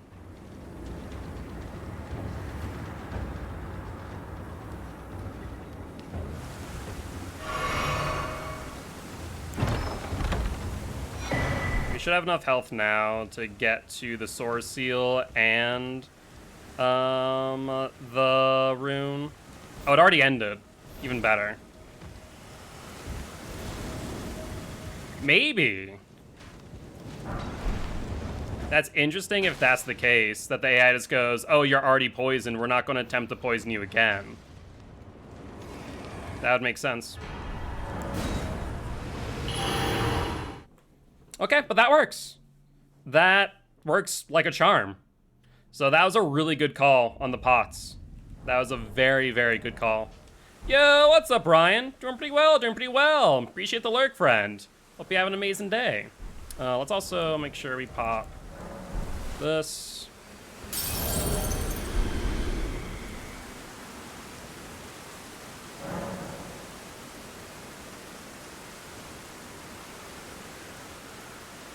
It is true, the bents aren't sentient. How many runes did I lose, by the way? Let's see, what did we kill?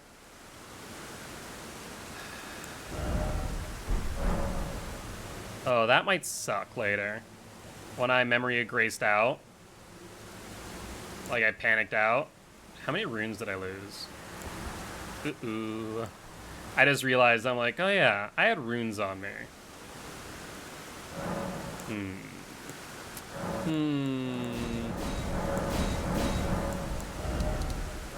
Well, we'll see how that goes.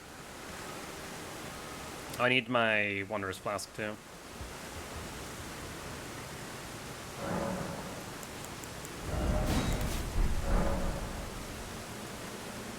Okay. And time for the arduous process that is this fight.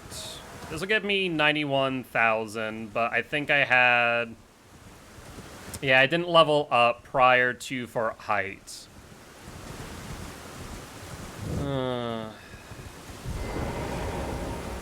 So I think I had like 2 levels worth on me.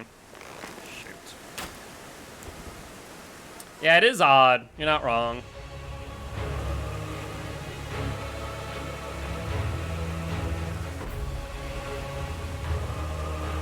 There it is. There's the holy Gatling gun.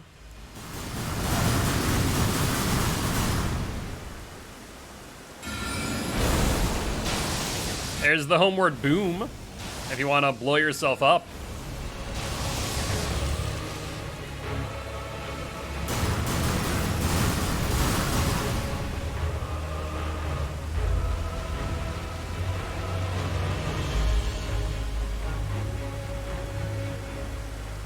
$135. Did I hit it with like a single?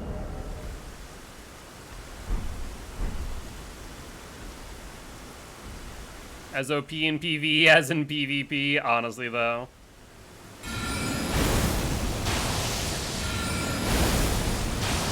There we go, that's the right numbers. Let's just hit it with like a single one.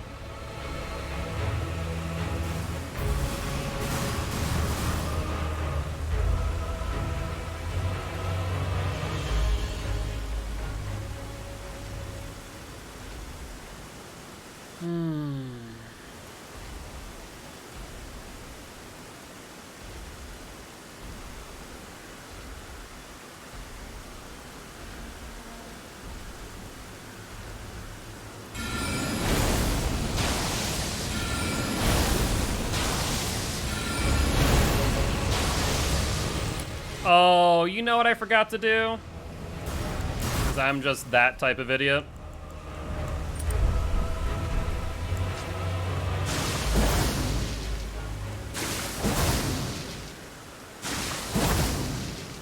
It's like, why do I feel like I'm doing a little less damage than normal? That'd be why.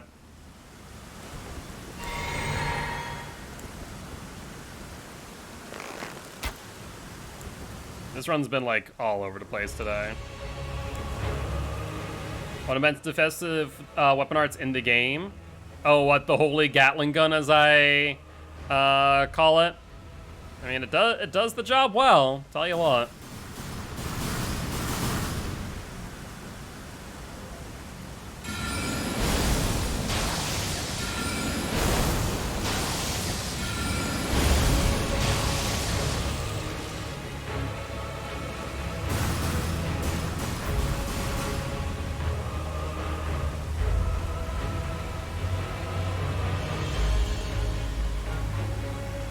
Respawned.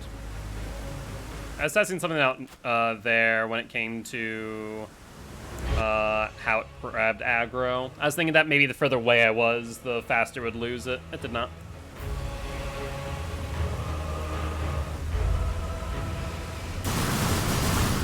Gatling gun later.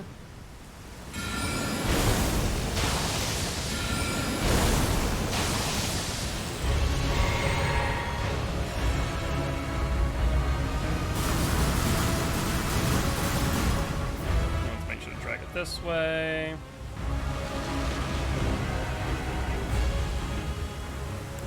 Dang, went too far.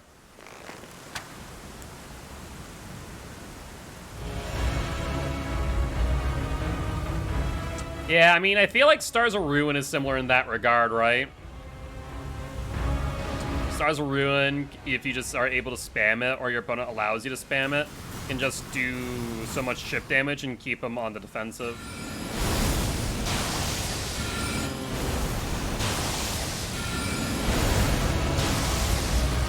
There we go.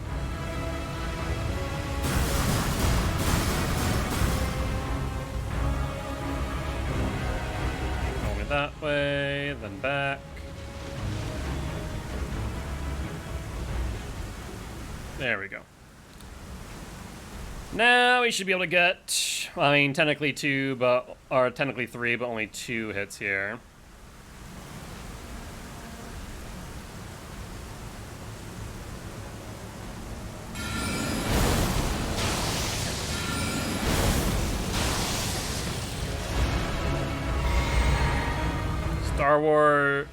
Stars were nerfed laser not only deals damage, so it stuns on hit.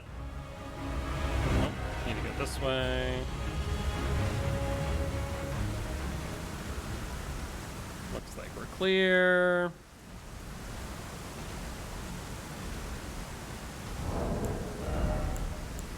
How many mushrooms do I have left? 7? Okay.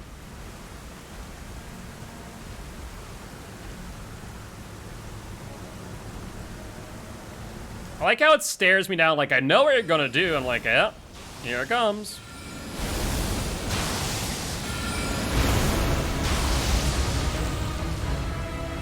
Or like one more run should do it.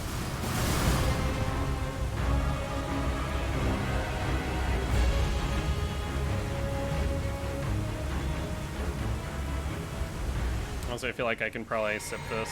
I wish there was another gold pickled foul foot other than the one that I used earlier for the Deathrite Bird and Grey Roll. If I could use another gold pickled foul foot here, that'd be amazing. The only ones that I think I have ease of access to is patches.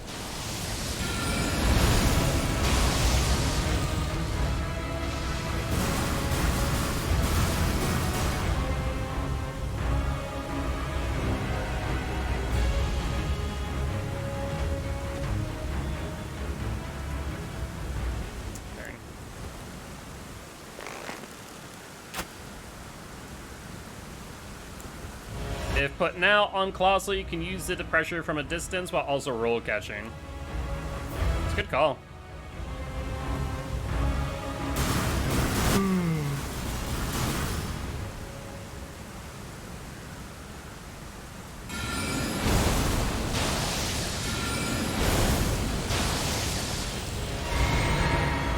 Passed it.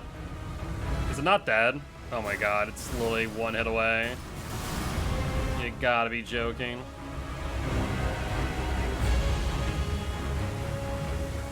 Watch my freaking arrow kill it, of all things. Nope.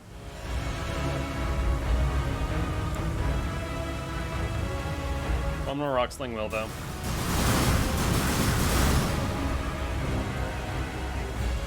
A little bit closer, a little bit closer. There we go.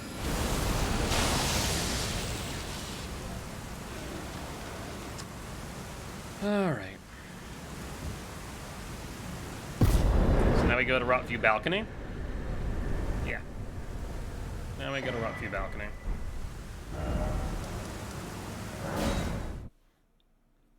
And we have everything we need.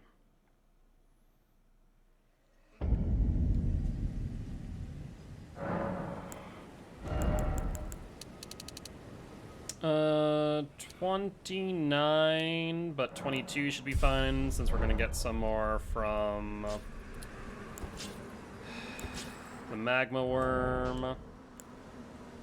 Should be good there, should be good there. Physic we want to change.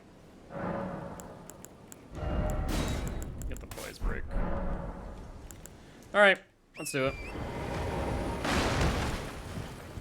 We are officially at Magma Worm, like an hour and 15 minutes in. I think that if I would just trim everything that like went wrong today, I think an hour would be fine for Magma Worm.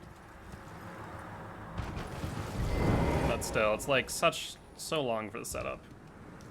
I think most of our runs, an hour and 30 was for Mogget.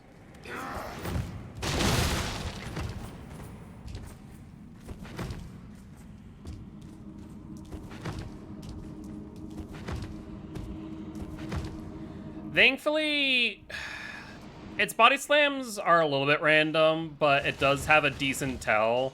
When it roars on the drawback of its, like, scrape attack, I'm gonna call it, then you know that it's not gonna jump. But if it doesn't roar, then you need to be careful, because then it will jump. Crouch tech real quick. Should have exactly enough stamina to make it to the door.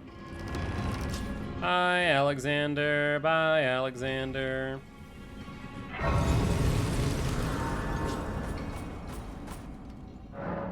Alright. Let's aim at you.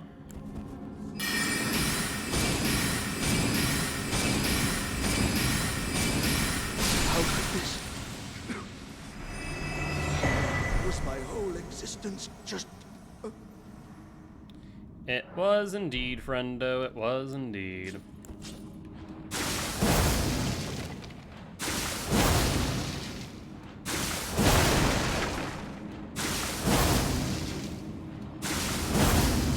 Alright. Get rock sling ready, get flask ready.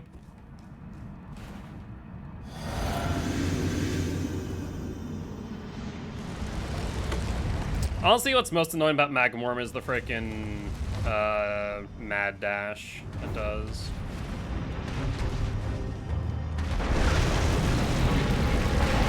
Case in point.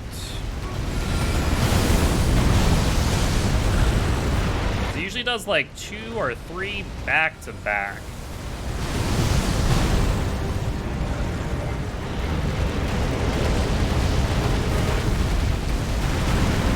I'm not gonna attack here.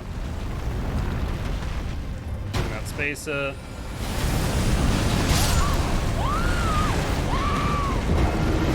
I didn't listen to my own effing advice. I did not listen to my own effing advice.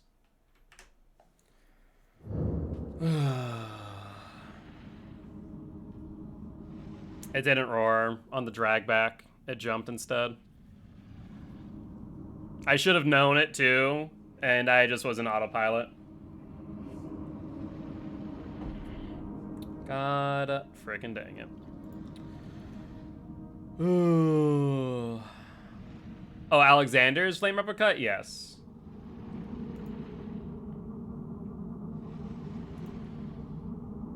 All right. We're 2 hours in for the day. I guess we just go into some practice then. Screw it. That's what we're gonna do. Because I don't have enough time for the full run tonight. The full run is about 3 hours, 30 minutes long. So I think at this point, we're just going to do practice. Ugh. Let's do, just because we lost, let's just do this. We're gonna do basically what I'm gonna call boss rush. Yeah, no, I'm gonna start off with Worm right now. We're just gonna do basically the equivalent of boss rush, to where I'm going to go through every boss, and we have to beat them 3 times in a row. Then you move on to the next one. Then rinse, repeat.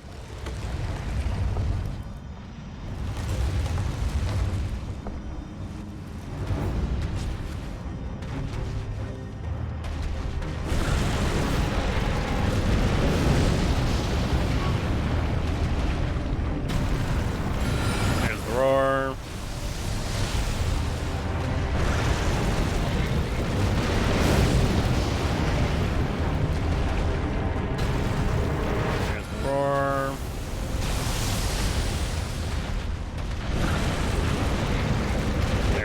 dash.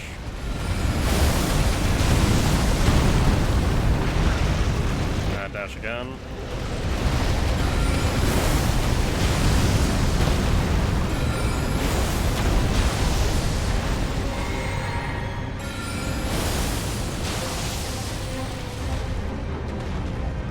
Can outspace that.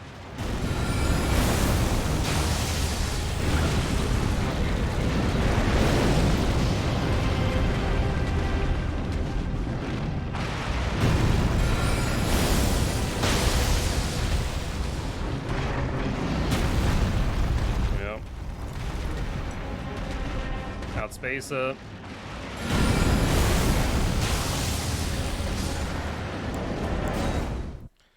Alright. Magma Worm down 1. 2 more.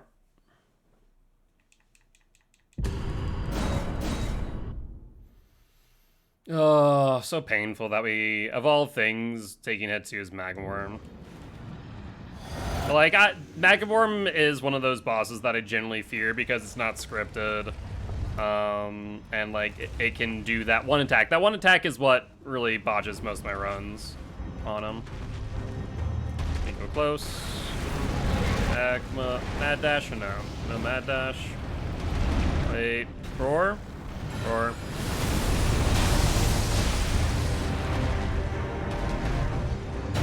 Roar? Roar.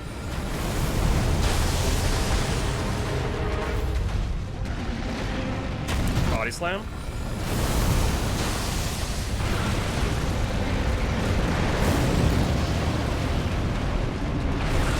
Mad dash. Mad dash.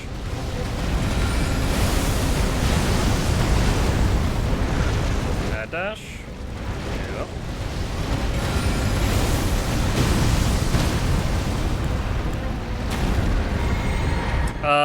Like the ground uppercut one? Is that the one you're talking about? Mad dash? Yep. I don't like the spacing though. Or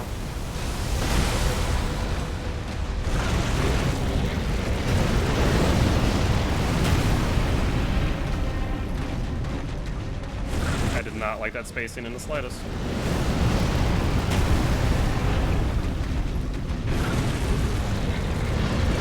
Oh, the semi-grab one? Yeah.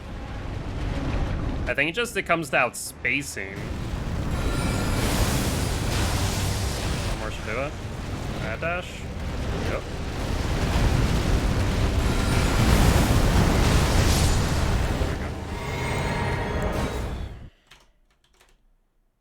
Yeah, I think that one just comes to outspace it, more or less. In the open, it's okay. In the arena. Are you talking about the one on top of Volcano Manor? Is that the one you're talking about?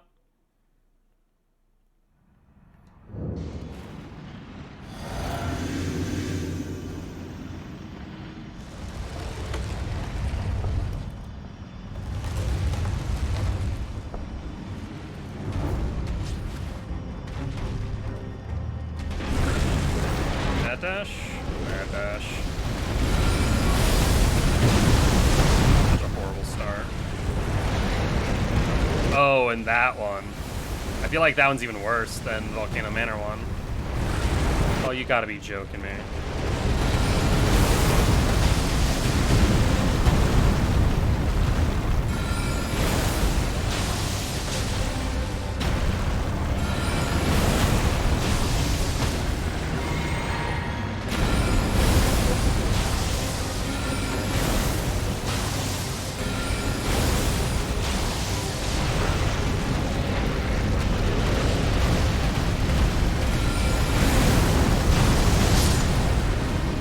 That's 3.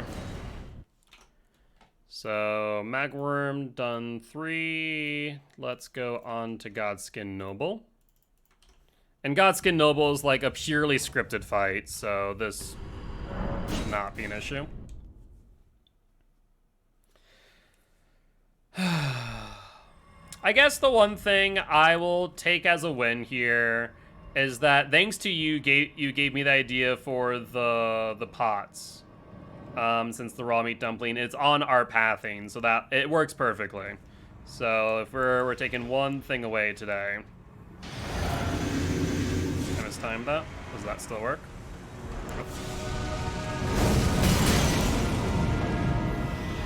Off the ground instead. Or half dragon warriors.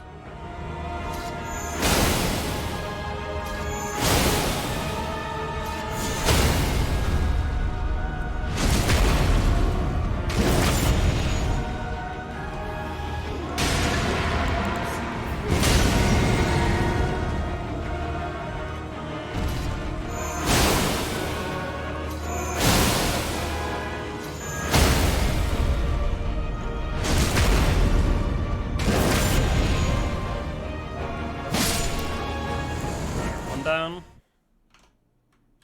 Like a rot and honestly Magma. Well, it depends on the arena. I don't mind the dragon skin warrior in like a open arena, and same thing of Magma Worm, but like depending on the arena, like the size of the arena will always like change how the fight feels, right?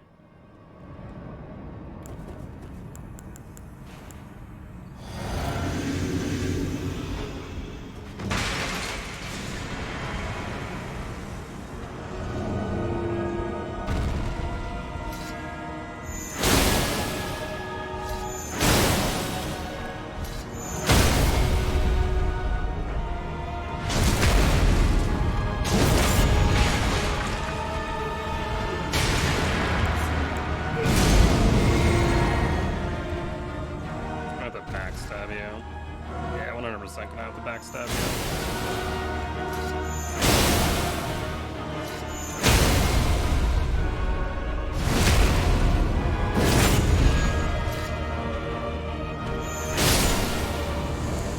Two. Liza, this fight's fully scripted.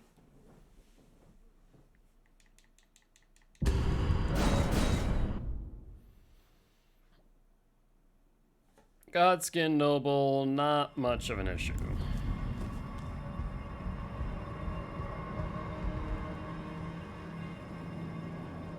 Right there.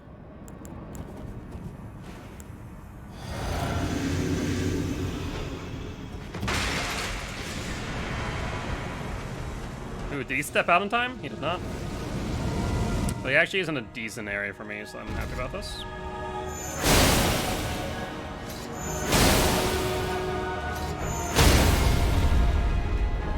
Dragon Skin Rot Lake by hide on top of pillars.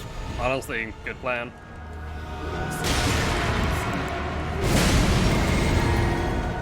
We should be able to front stab him instead of back stab.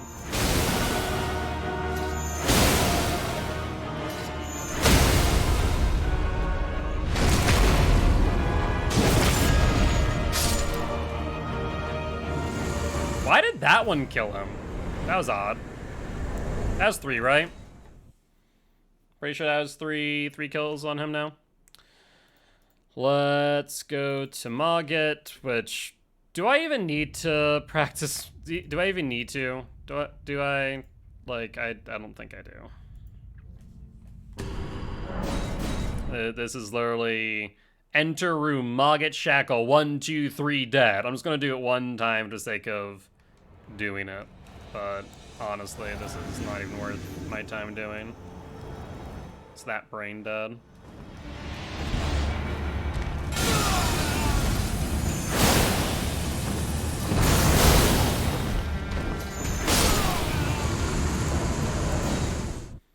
Snowfield just piss you off? Oh, the phantom ones? Yeah, those are kind of ridiculous, especially as they can,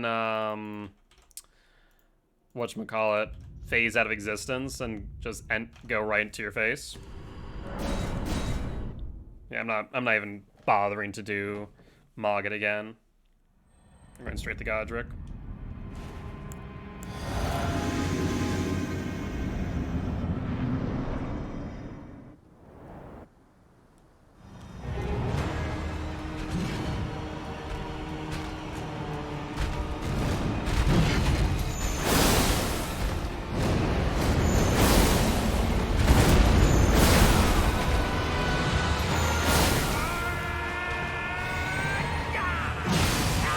Mogget abuse? Honestly, though.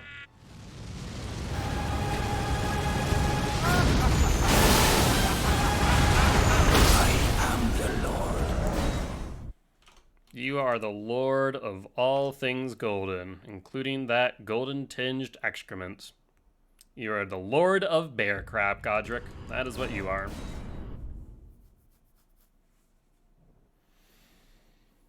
Alright, we'll do Godric 2 more times, because Godric, some stuff can go wrong in Godric. It shouldn't, but stuff can go wrong. As long as I get him to do his weapon art, then we're fine.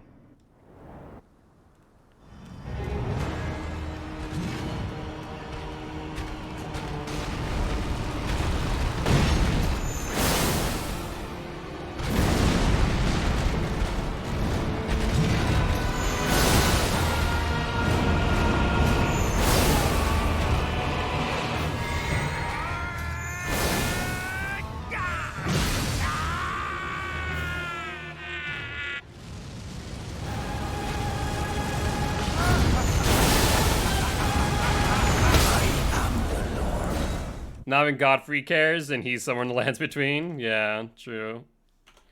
Alright, that's 2.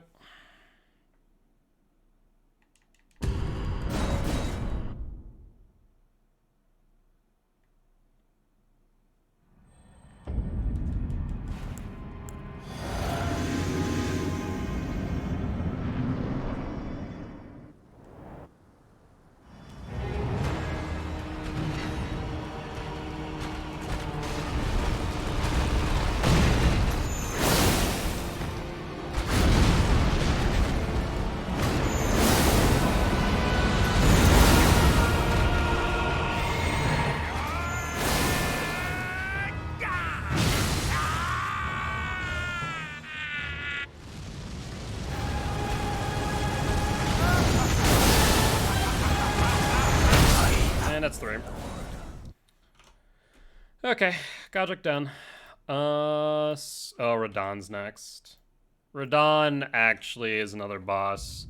Radon and Magworm, as funny as it sounds, are in the same class of boss for me, where they're not scripted. These 2 bosses are not scripted kills, and because of that, they genuinely scare me. These will, I think, if I am to guess now where my runs mainly end, it's gonna be Magma Worm and Radon. Like, I can practice some things with Radon, like the opening here. Where are you aiming, bud? That was wicked odd.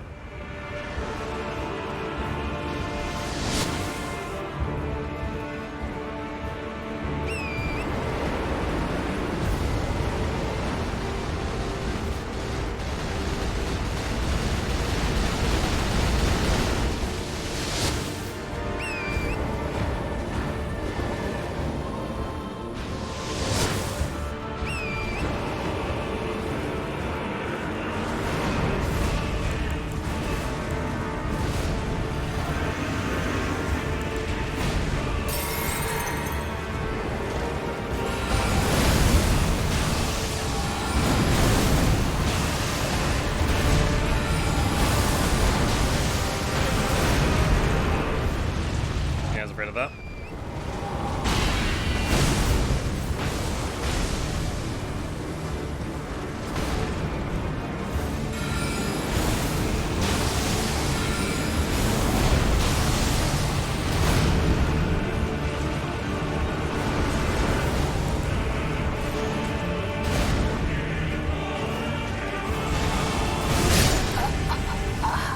I should have rolled earlier, and I didn't.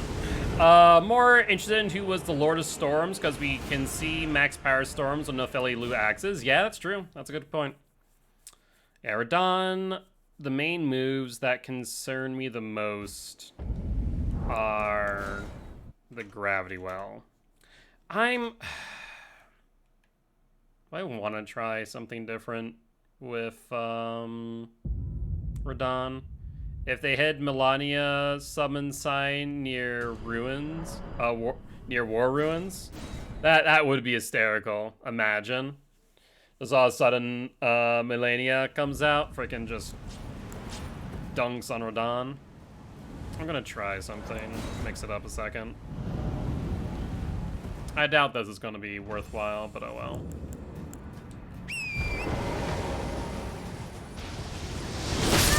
Oof. I forgot I need to already be sprinting with Torrent, and then I need to sprint again as it's shot. Oof. Like I said, Radon has a lot more variance than Magma Worm, and that's what scares me about Radon the most. There's just a lot more that can go wrong if I'm not careful.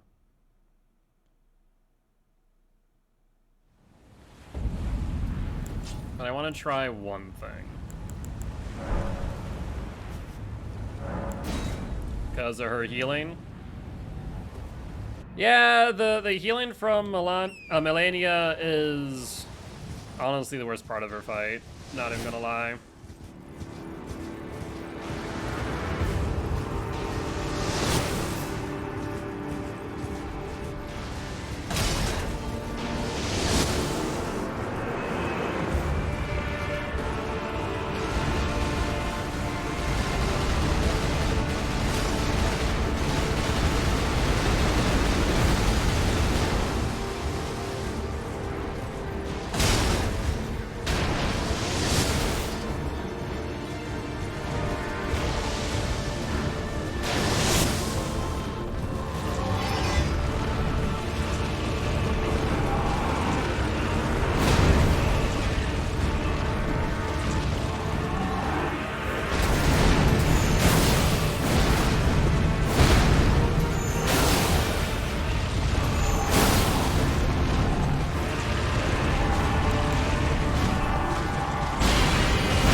Oh, that deals damage on the outtake.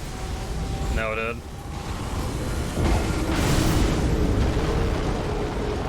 Making a boss that heals and hits even though great shields is just, yeah, it's a bit rough. It is a bit rough. Also, what is Radon's... Oh, you know what? Let me get that answer for you. Let's see. Poise. ER Poise Damage Database. Let's pull that up. You wanted to know about... I just thought about the poise damage in general from the Ore Blade, because I think katanas all have a base poise damage. Thrusting swords, colossal swords, daggers, great swords, katanas. Yeah, katanas R2 is 10, R1 is 5, jump R1 is 8, jump R2 22, charged R2 33, L1 power stance 6, and jump L1 power stance 15 for poise damage.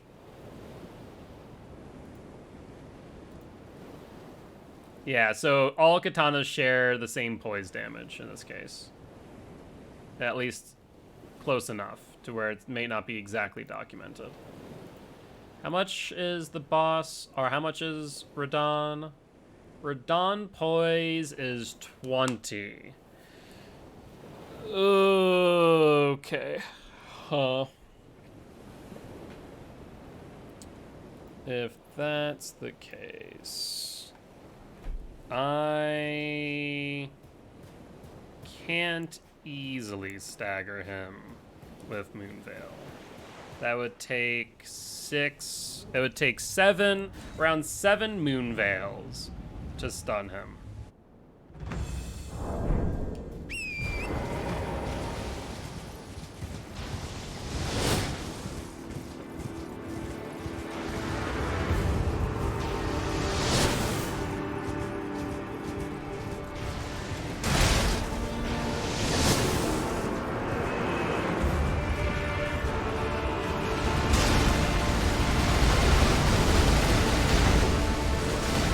Like, on those attacks right there, I don't know, I don't get hit. That one... What do I do? There's nothing I can do. That's why I don't like running up at him. There's probably a better way to do that to get into close range with him. The best way I've found is to send freaking a summon in. Like here, have a sacrifice. That's not what I wanted. I want this.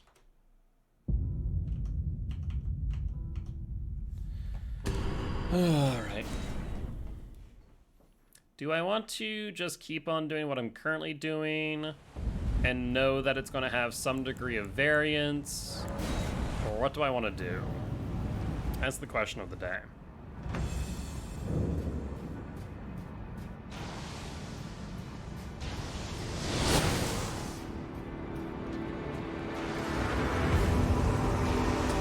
At least that's what the database right now that I have access to says. It doesn't specify the like specific weapons. So it's a possibility that there is variance between them, but I don't know what that is right now.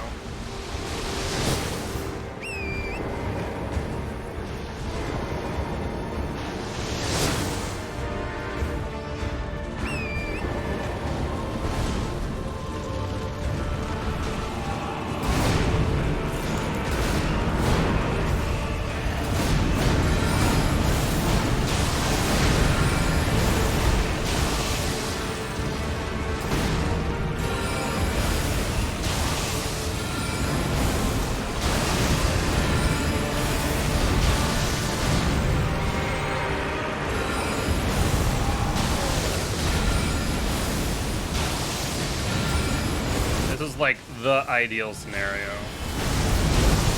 I need to get off torrent though. I don't know what happened there, to be honest. I got off a torrent and then I went immediately back on torrent. That's unfortunate. That was a double tapped.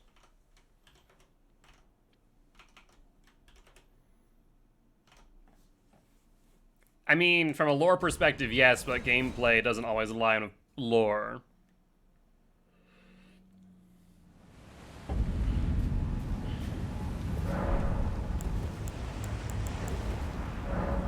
Yeah, a lot of people are killing Radon via Rot Breath Reduvia.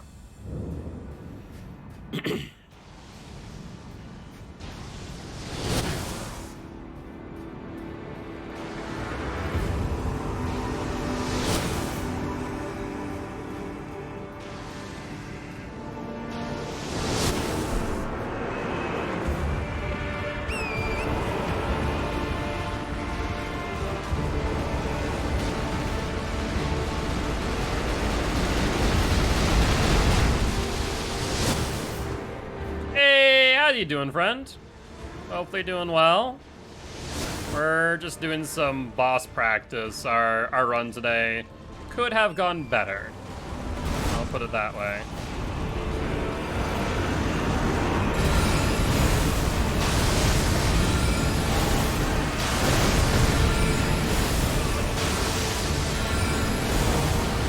He's going after me, isn't he? Absolutely he is.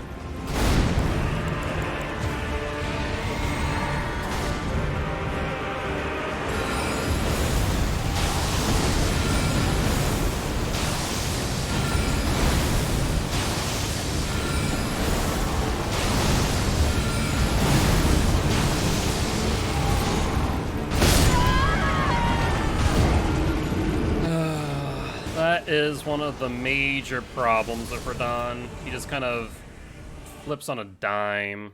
Sometimes I feel like he's going after them, and then all of a sudden he goes for me.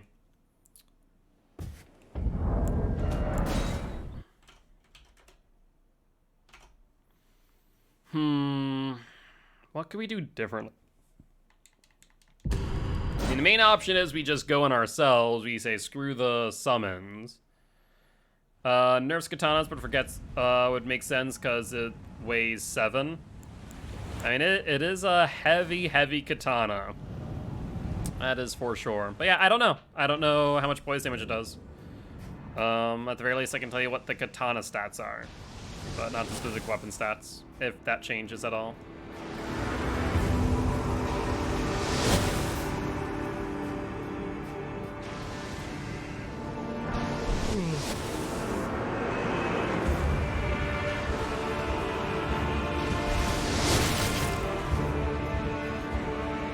Hold on.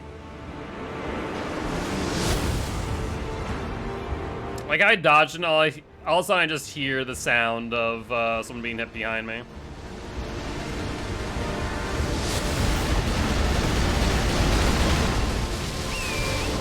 Alright, let's go summon Blythe.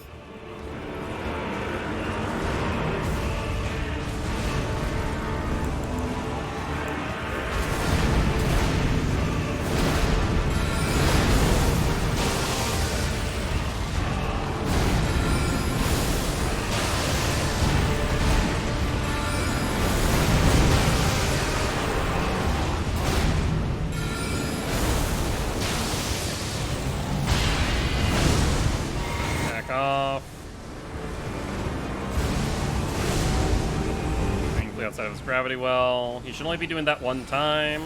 Someone stunned him, which is nice. Not enough damage phase 1.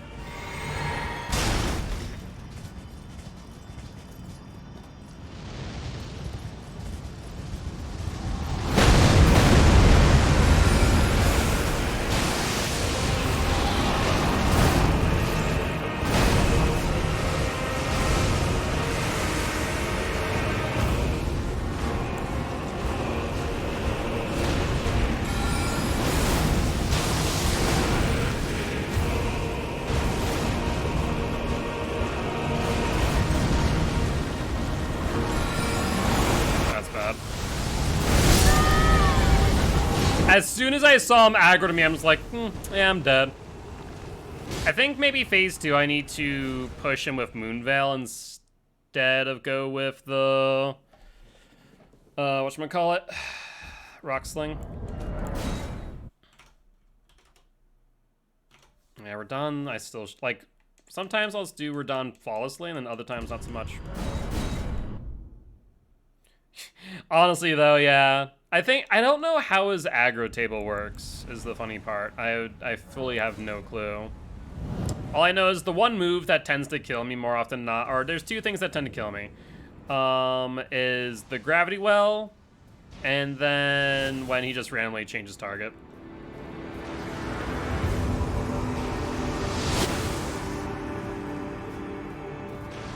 Just gonna stand back here for a bit.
Targeting? Oh, me. Why? I genuinely have no idea. Like, I could not tell you why he all of a sudden targeted me. To be completely honest. Again! What? Blythe is literally attacking you. Is it because I have a horse? Are you self-conscious about my freaking horse? I think that counts as a hit. Never mind, I'm dead. Gravity well. He likes his target players with slam and screams. He targets the summons as well.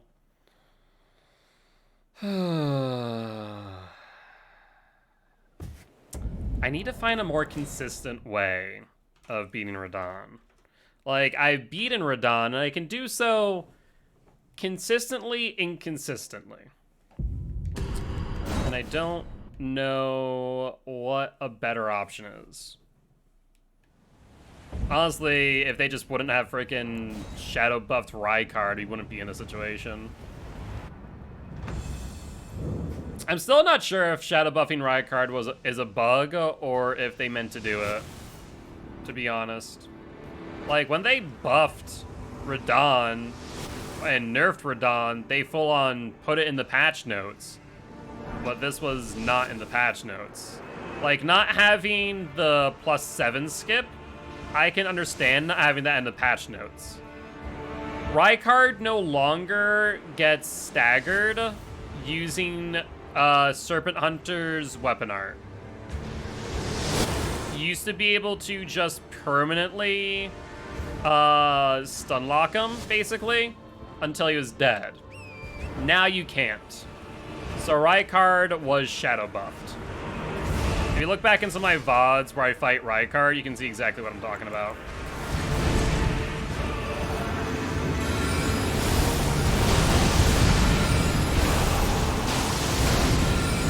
Who are you targeting next, bro? Where's going in?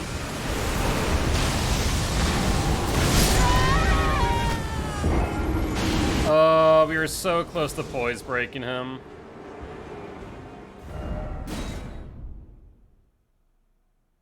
Yeah, you can't poise break him anymore. It still stuns, but you had a temporary immunity. Exactly. So you can't just chain stun him out anymore. And like I said, I have no idea if that was intentional or if it was a bug that came as a result of them buffing Serpent Hunter. But I'd be willing to bet that it was intentional. I would be willing to bet.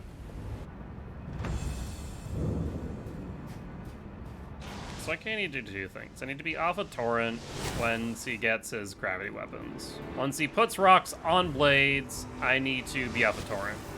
Because being on Torrent means no matter what, I guarantee die to gravity well.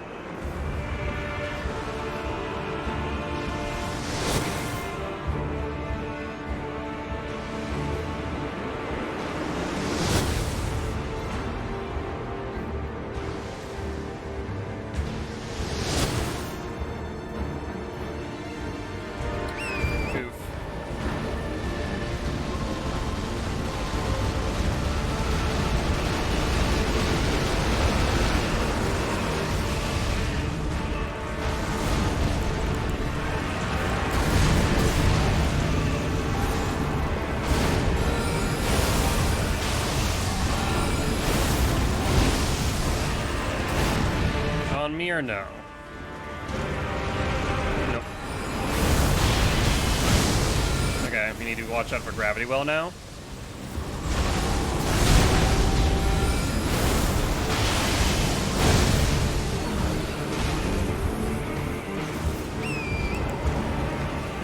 He stunned him. I didn't realize it at the time.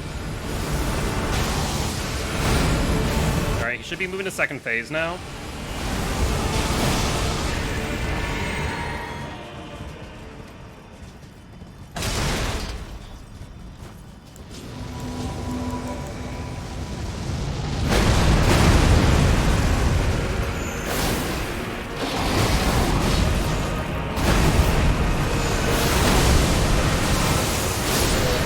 Yeah, going in with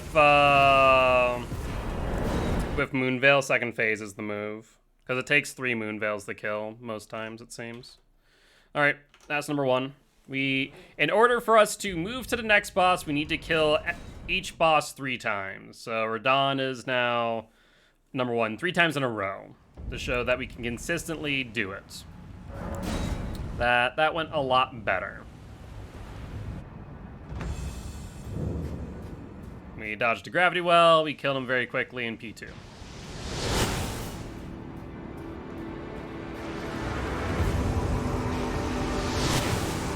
Yeah, staying back here and just dodging these shots seems to be a pretty good option too, to reduce variance. Because these can be consistently dodged. Okay, now you need to move, bud.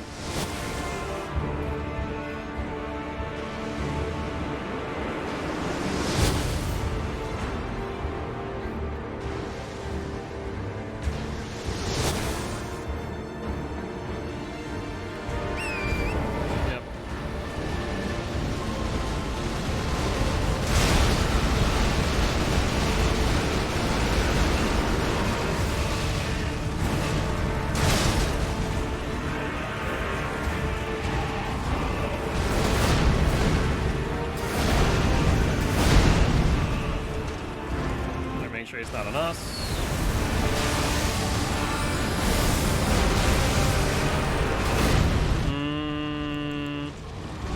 I was gonna say, that almost suggested he was on us. He definitely swung towards us. Okay, not dead.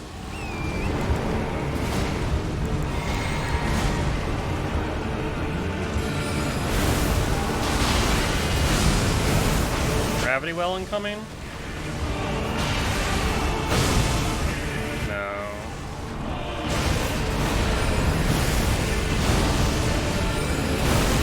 We should stun him here.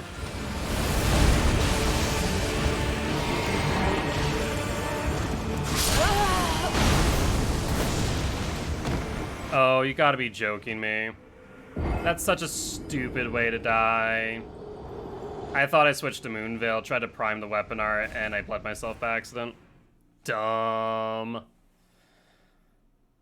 There's an argument to be made that after I bleed myself, I should remove that weapon from my weapon slots to avoid something stupid like that. But I also usually never swap out in the middle of fights. So that's also just like me being really dumb and trying to get more damage in since I was close enough for the Moonveil attacks.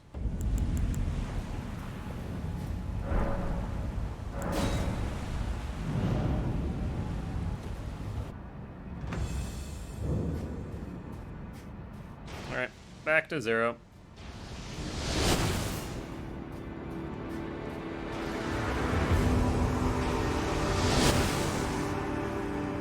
And now we wait a bit. Until these knuckleheads make their way to Radon.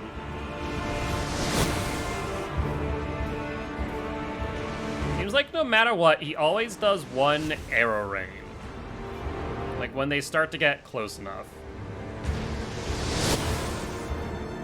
So it seems like distance is what triggers arrow rain.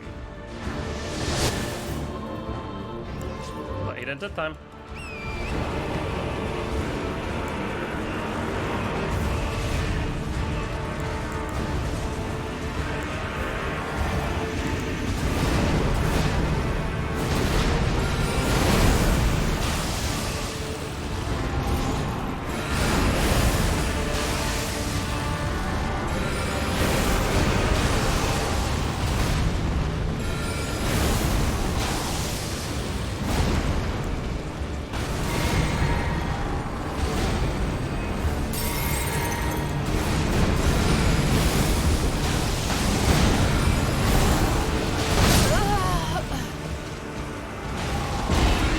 Got a big guy.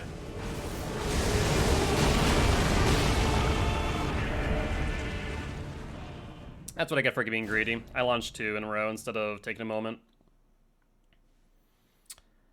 Need to not be greedy and just try and launch freaking rock slings at him unless he's like mid-attack. If he's mid-attack, then I can do whatever, but the moment that I do 2 in a row and he just switches targets like that, then I'm dead.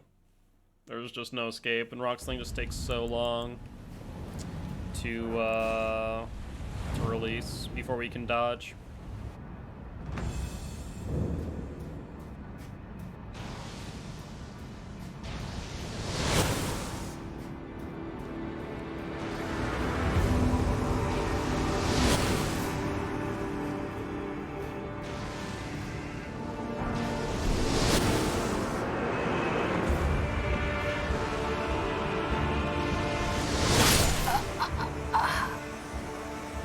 I don't know why, but like, real talk, I got distracted by it saying you summoned Okina. And like, for some reason in my head, because I see it every time, I was like, wait, Okina died? And I just got distracted and took a friggin' arrow to the face. Alright, I'm gonna say at 45, we're gonna take a break from Radon and move on to the next boss, which is after Radon, Draconic Tree Sentinel. Yeah.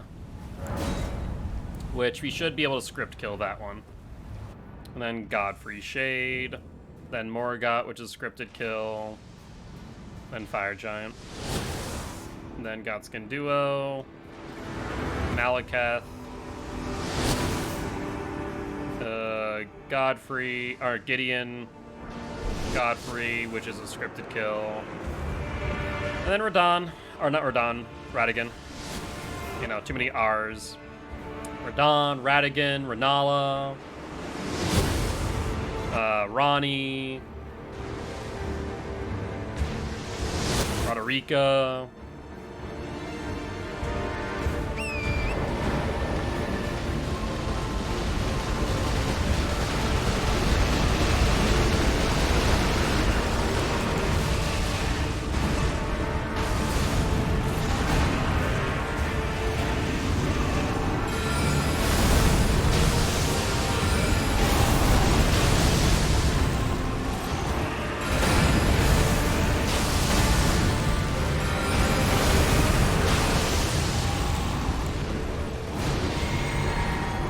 Lionheart already died.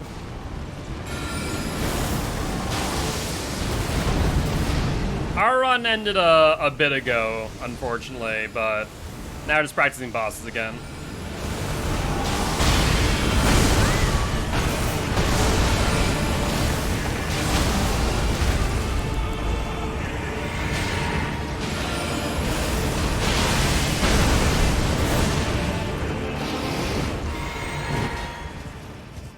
I mean, it happens.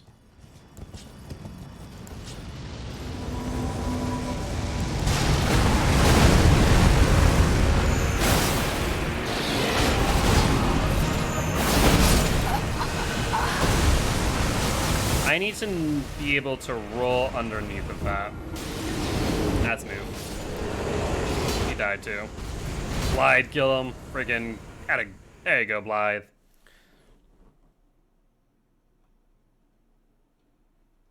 He's like, get him. Are you sure that wine, like, hasn't gone bad at this point? I don't even know how long that wine's been in the fridge.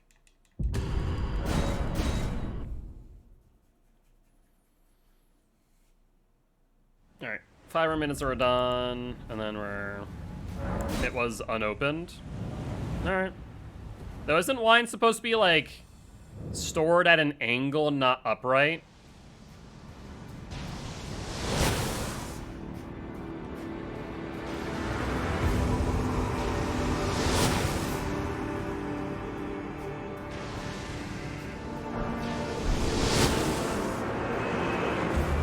I don't need to know who I summoned. I already summoned them. Gotcha.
So here's my question, Frankie. And we're not going to get into it over stream, but have you done every single one of your responsibilities prior to drinking?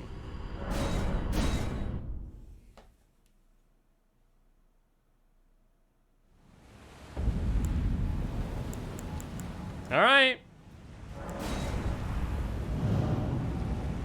I'll hold you to that.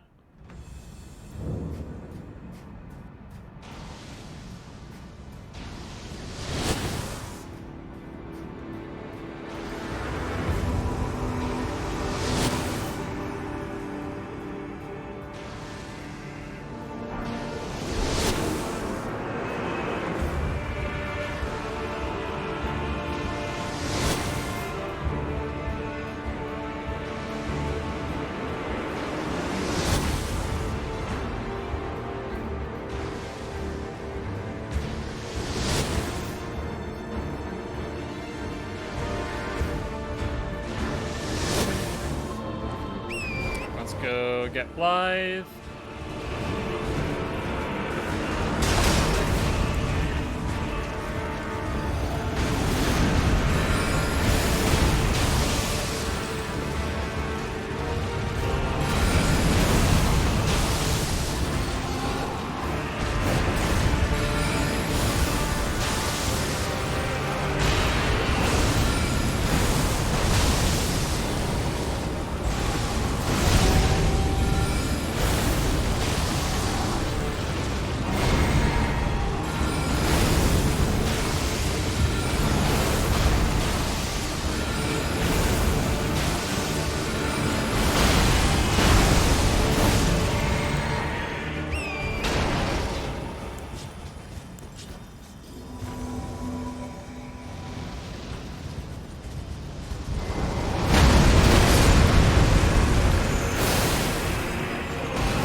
That's 2. All right, we're getting more consistent again.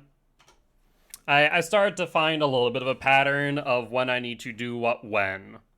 And I think the biggest thing is with Radon and like other bosses, I need to just take my time.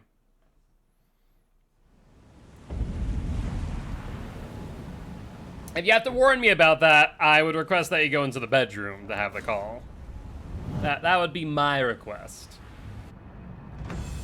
Alright, this will be the last Radon fight. One way or another.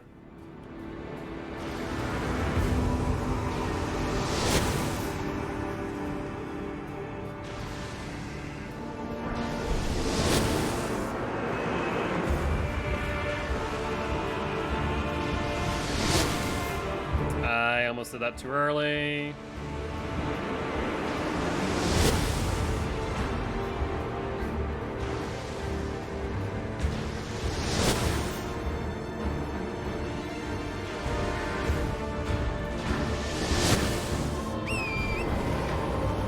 Perfect.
That's 3.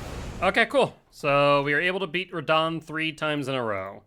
And I'm definitely feeling a lot more consistent with that fight now that I kind of realized, you know what, unlike Draconic Tree Sentinel, which we're about to do, where it really is just hit after hit after hit, just take our time and sometimes also let the AI's poise break him instead of me.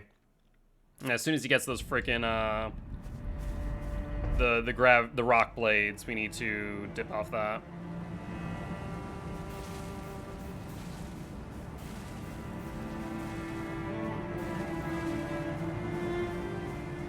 Also, I found something about this fight to make it more consistent. We don't want to hit with Moonveil here.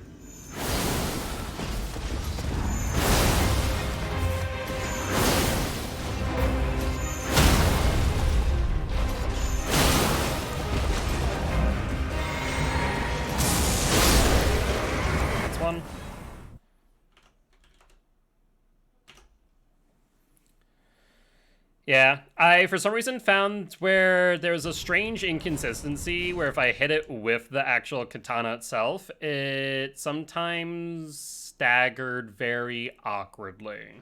Whereas if I don't on the first one, then it seems to be more consistent. So, I'm happy to report about that at least.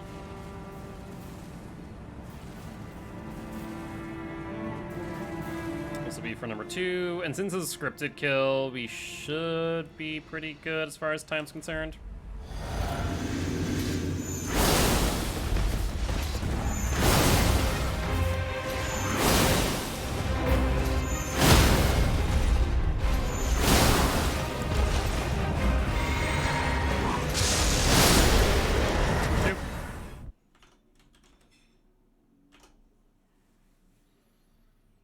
Number 3.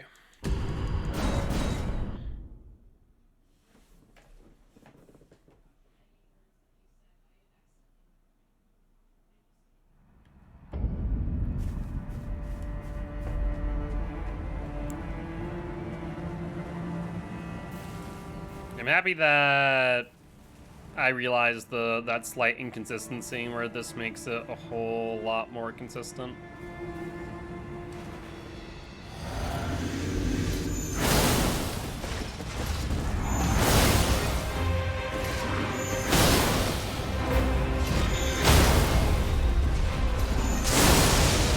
We messed up there.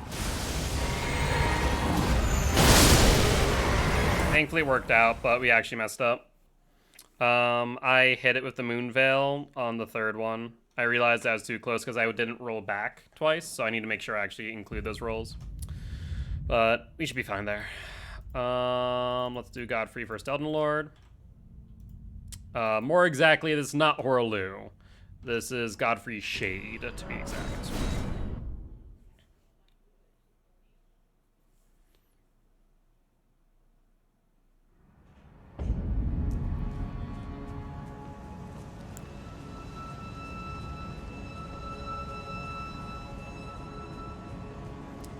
Crouch past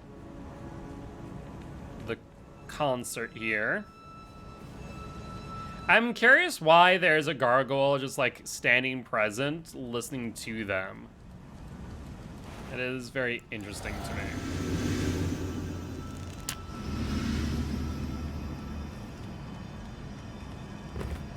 All right. As long as we pretty much space this the same as Godfrey proper, we should be fine. And actually, now that I know how to beat Godfrey proper the way I do, I feel like we can actually beat this one a lot more easily.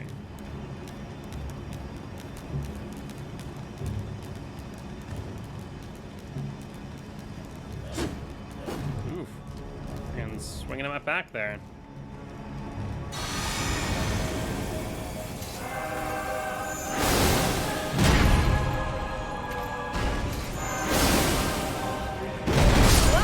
That's wicked unfortunate.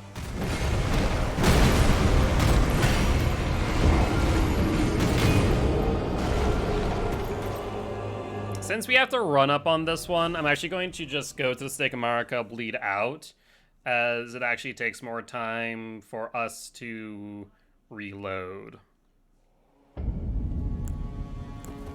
Let's do that.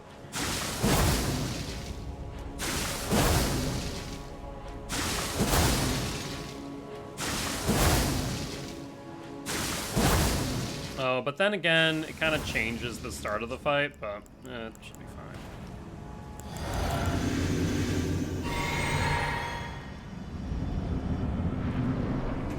Because he's gonna throw here instead. Or sometimes he does.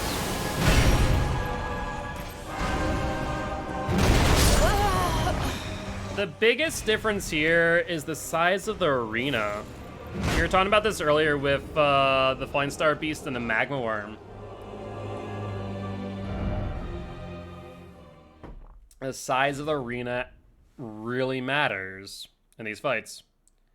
Does more than 62 poise damage. So the charged attack, now is that a fully charged attack?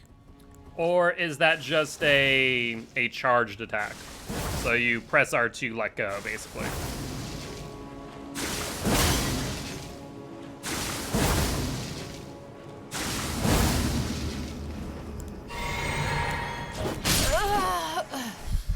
You gave me a right heart attack, you did. No, just press. Frickin' freak of nature. 62 points damage, that's not bad. I mean, I was smashing pots, you're not wrong. I didn't think it'd hear me from that far, from that close, but apparently not. See, here is fine. I guess I just started a bit further back is all.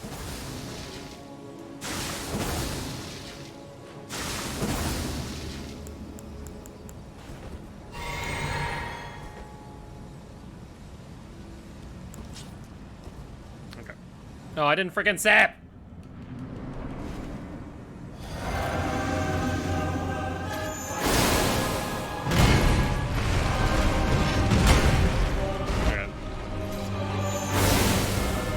Why are you not doing your dash? There you do.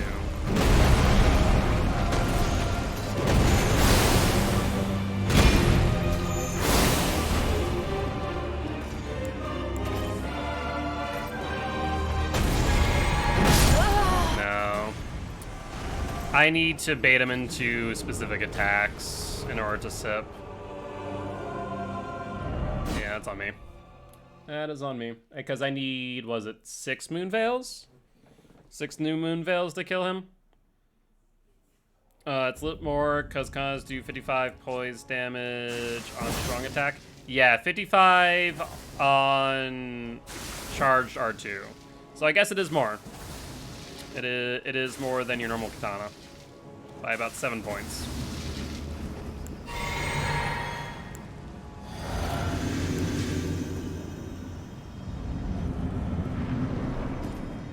Throw or no throw, friend.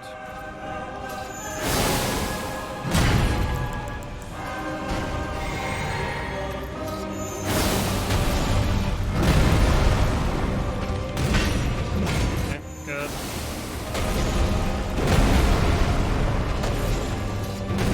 Oh, that's awkward. I couldn't hit him.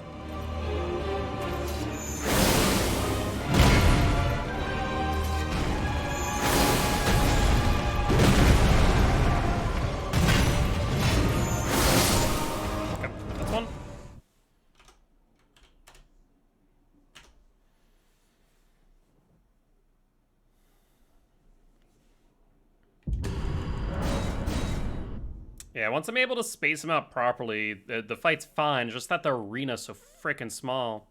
If it was like the same sized arena as Horalu or Godfrey proper, then I would be able to do that a lot more cleanly, a lot more reliably. I just, I can't entirely rely on the same strat, I guess, is the major problem.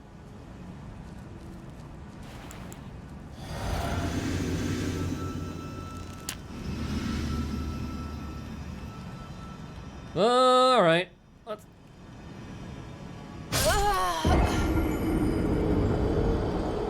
You know, that's almost happened on a few occasions. It's never actually happened though. That was a first. That was a first right there. I even jumped, and like it straight up sent me a good like 10 feet to the left. It's like, no, you don't go up here. You go down there. And I'm gonna count that as a mistake. Like, I'm not gonna count that as breaking the streak for the boss. That was just stupid. That was just dumb.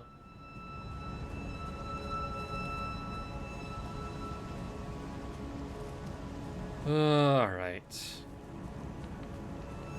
You enjoy your siesta, gargoyle friend.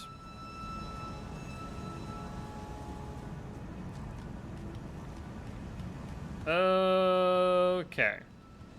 So let's jump more towards the middle, I guess. Less towards the left, as the left is not a good spot.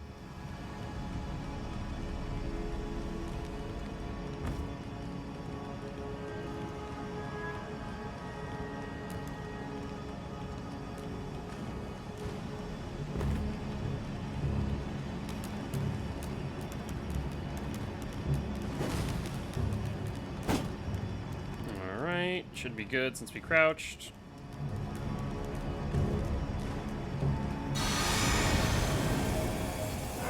wait for you to spawn in fully.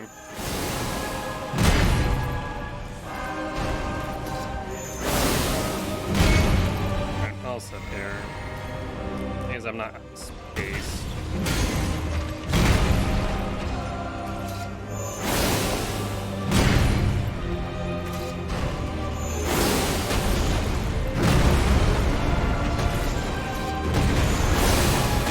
There we go. That's the timing I like to see. Alright. That's 2. Last one. Yeah, once we're able to get in there and get him down into the same timing that we do Horaloo, then we're off to the races. But it's that in between where things just don't really line up as well because of the arena size.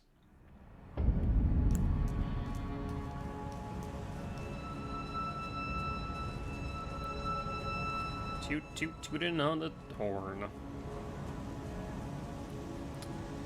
I wonder what, like, that entire is supposed to be like. They're surrounding a golden seed and what is basically the makings of a minor tree, to my understanding, is what they're doing. And they're, like, serenading it with the golden horns. I wonder if it's just, like, a sign of celebration, just a place where they like the practice, or something entirely different. There's like all these like small little details which are kind of cool.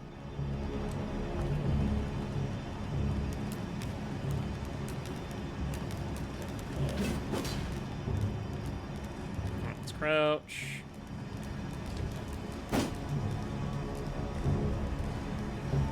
All right, friend.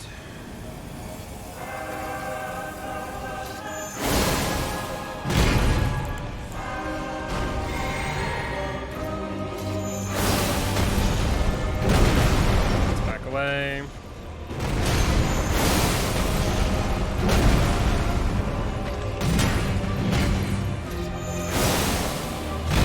I need to go past you.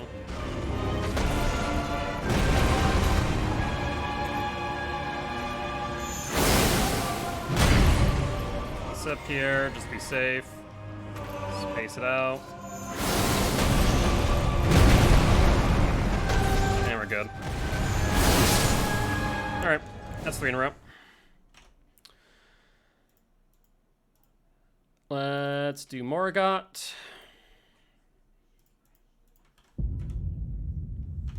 And Morgott is a fully scripted kill, so this shouldn't... Honestly, I could probably do Morgott once, and I'd be okay with it, but we'll do Morgott 3 times.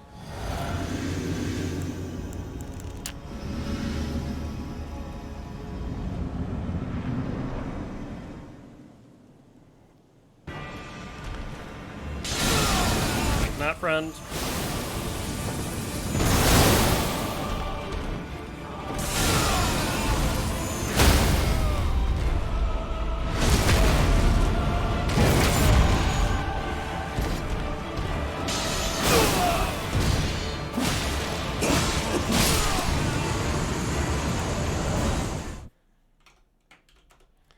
That's 1.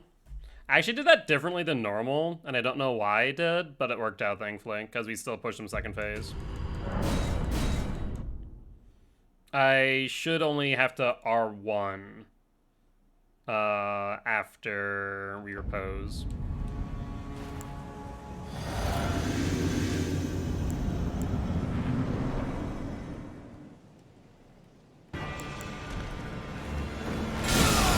Not friend.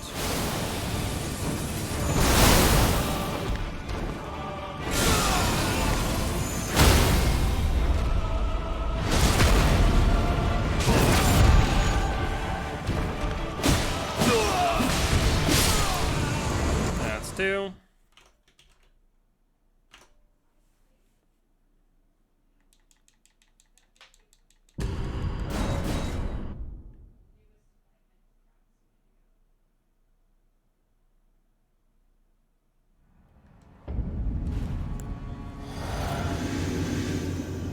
And this will be the last one. I'm actually curious on something on this one that might cost me to fight, but I'm curious. 1, 2,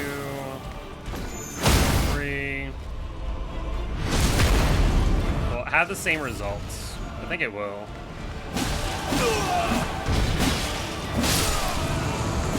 I don't even need to do the second one. I can just pretty much do what I do to Mogget, which is 1, 1, 2, 3, repose.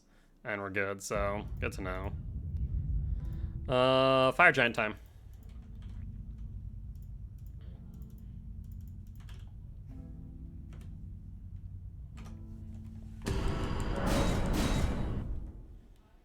Let's do the fire giant.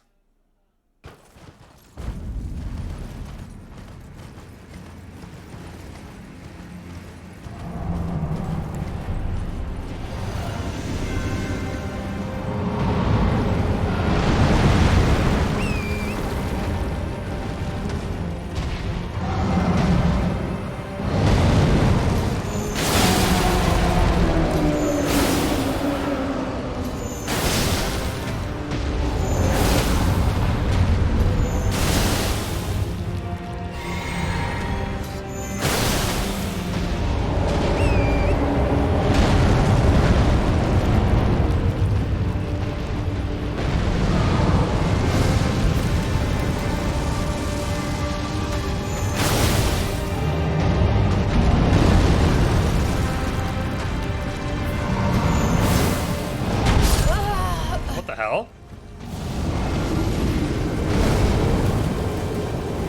Did he stomp on me? Or did he do the shield bash? But I feel like I was too far underneath him for the shield bash, like the shield thrust down. God dang, I felt really good about that run too. Frickin' hell. Time limit on Fire Giant, 10:15, so 10 minutes. I felt really good about that run. That's wicked disappointing.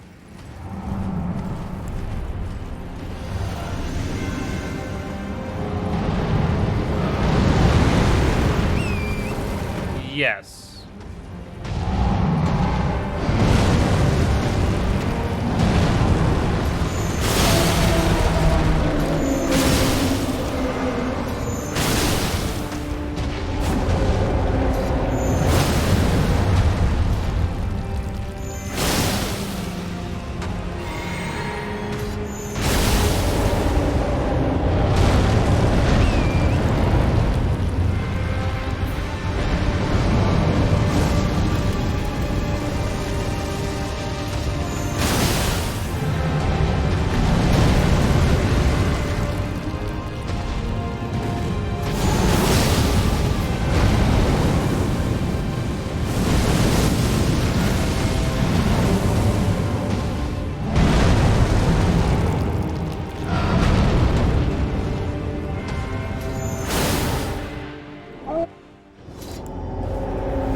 What?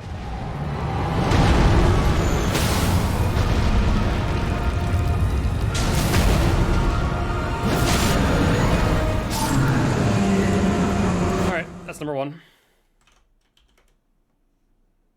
That is number 1.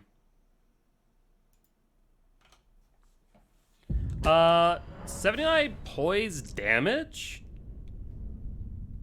I wonder what that looks, if that's any different from the norm, though. Also, what happened to my headset? Hold up.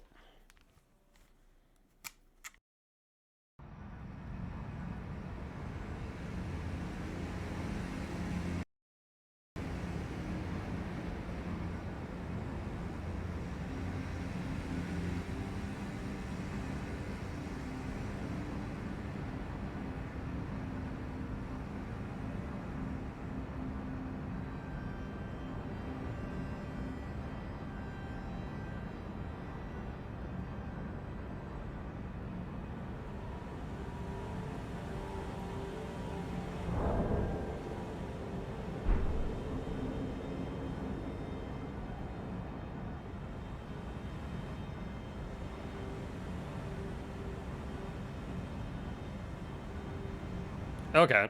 My computer is having a moment. My computer is having a moment, that's for sure. Nope, Rogaton does 55. That's so interesting. Yeah, that's a good find. That would make sense why, like, Seki was using it against Elden Beast then, in their damageless run. To help with poise breaks.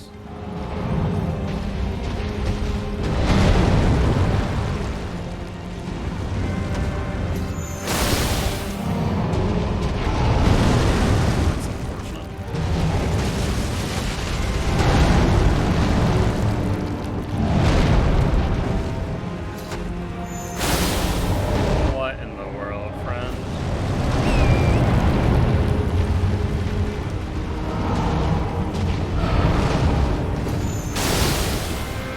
What the hell? About frickin' time. What was up with that?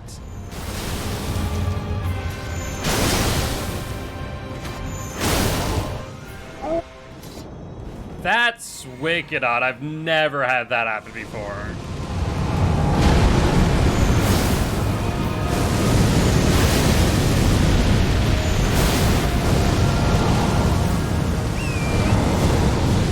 Let's pop those.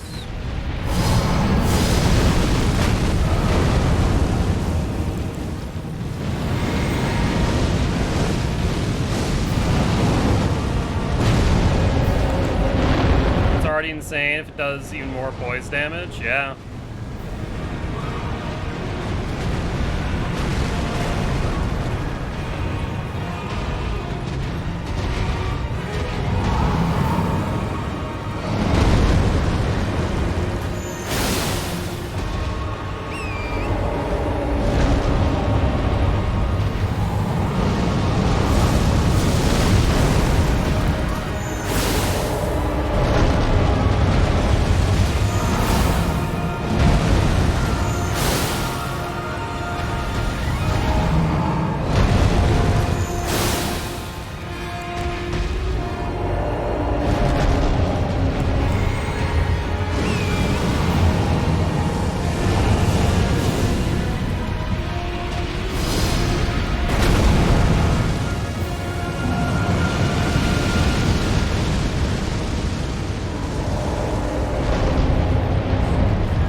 Oh my word.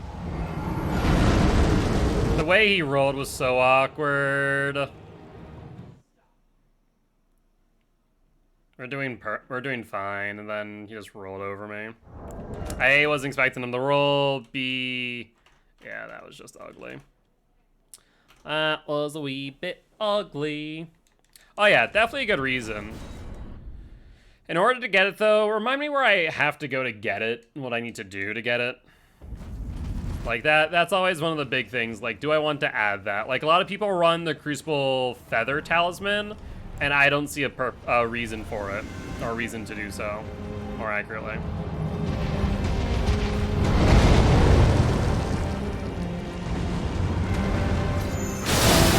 Alright, that actually broke as Oh, that one. I know exactly where.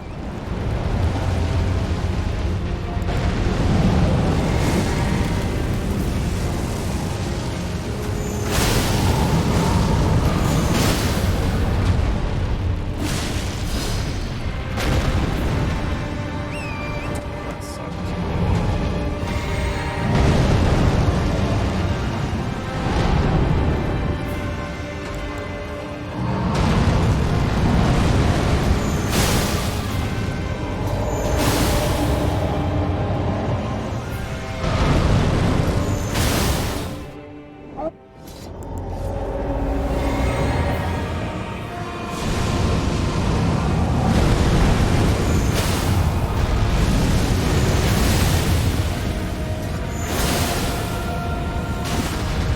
Tried.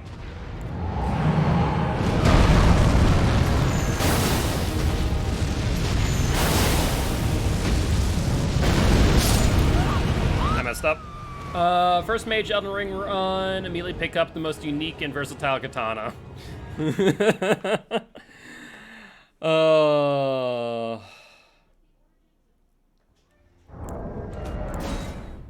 doing fine on that one too. I need to just go for the repose when that happens. This will be the last one for Fire Giant, and then we're gonna go to Godskin Duo.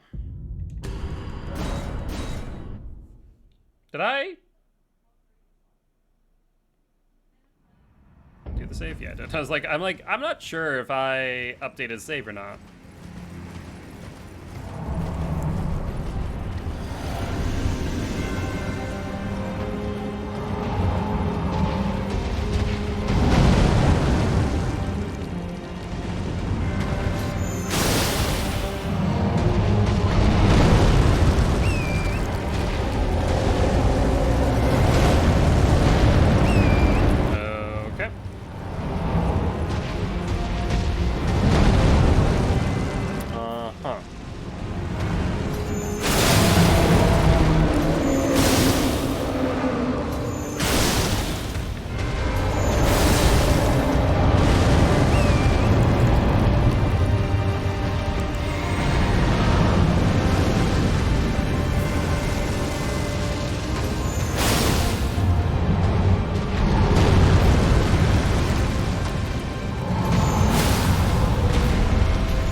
Yeah, I didn't know what he was doing, and I royally effed that one up. Alright. We're gonna move on to Godskin Duo at this point. Right now it's Radon, Magma Worm, Fire Giant, or like some of the major ones I still need to smooth my runs out. Alright, Godskin Duo. This one should ideally be pretty quick as it is scripted.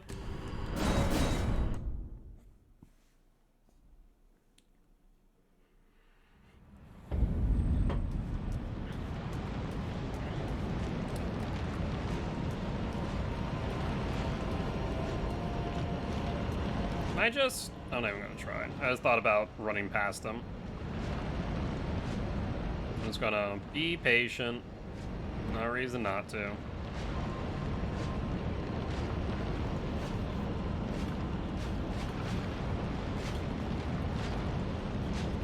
I guess I could...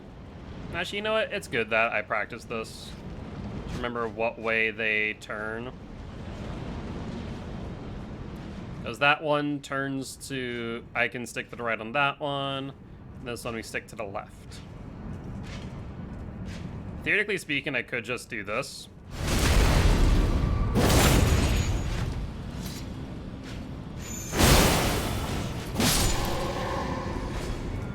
Honestly, I could kill him. It's an option too. Yeah, that is an option. Alright.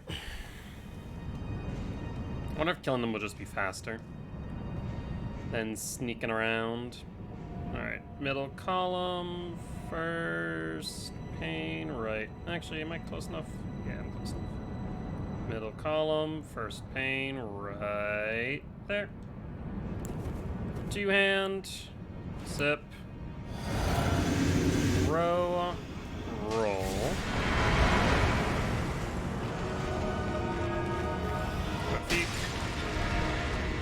You serious? You got friggin' stuck on a candle. Oh my word. I genuinely cannot believe what I just saw there. That was stupid.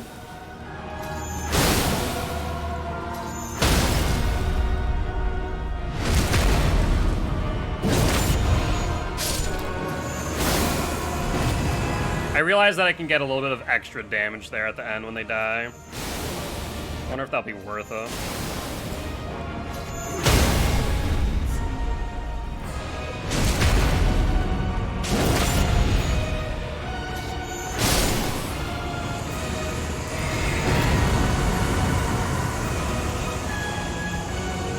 I've also noted for some reason Godskin Noble's spawning here. Like, he's gonna spawn, Godskin Noble spawn here instead of Apostle, even though we killed Apostle first, and I have no idea why that is.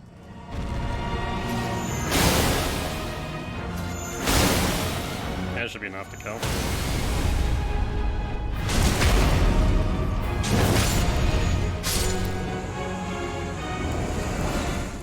Alright, that's one.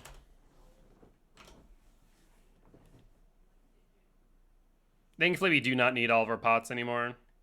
Especially if Noble spawns instead of Apostle there for some reason.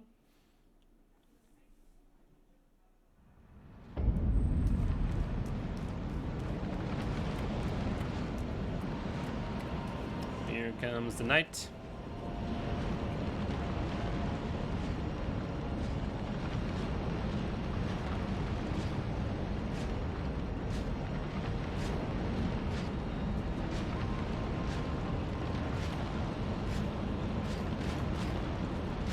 Let's see. And that's half their health.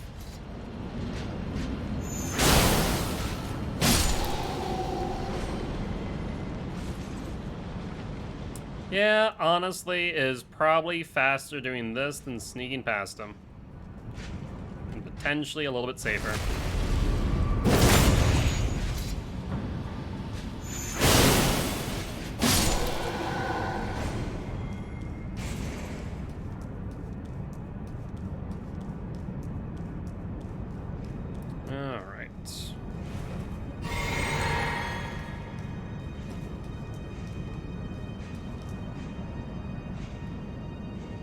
Middle column, first tile, two hand, sit, row, and roll.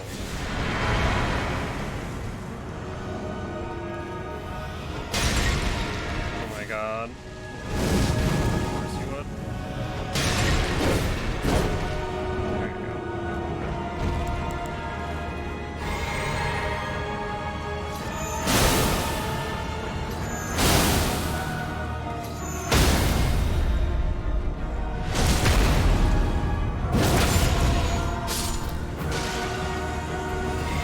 Ooh, I don't like the way he's sitting. That concerns me. I'm gonna have to go for a backstab rather than a front stab. Now we're fine.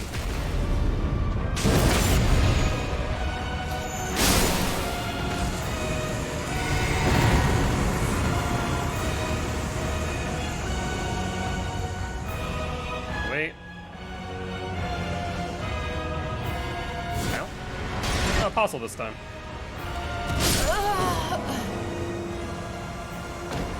I need to roll back there. Half my life.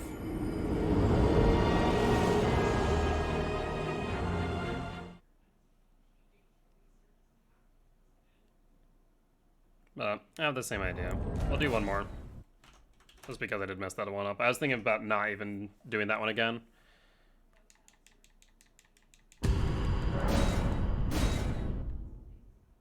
And then we're gonna move over to Garank and Malekith after this. Which is not fully scripted, but the second half is now. It's just the first half that I need to... I mean, the first half is pretty well scripted. It's as close as scripted as I can probably get it.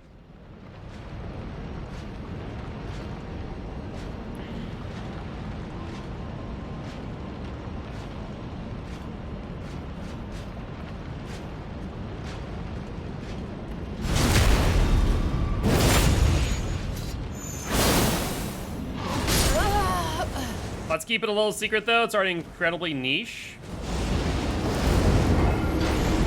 What is the meteoritic ore katana? Also, I need to not be so hasty. I launched Moonveil way too early.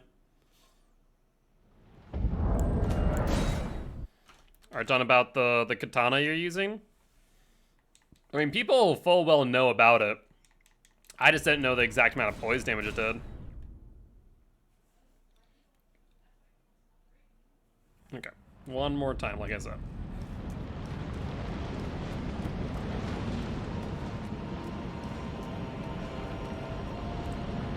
Alright, time to warm my blade on an open fire. And being out here near a tornado, Jack Frost probably nipping at your nose too.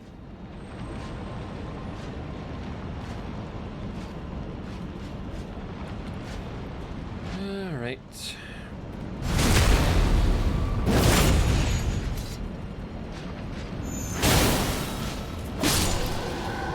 Has enough range to outspace a colossal greatsword poke. Seriously? That's insane.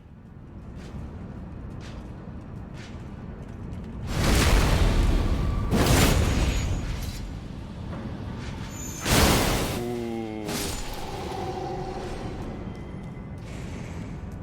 That was a close one. Yes, it was. Almost died to him again. All right.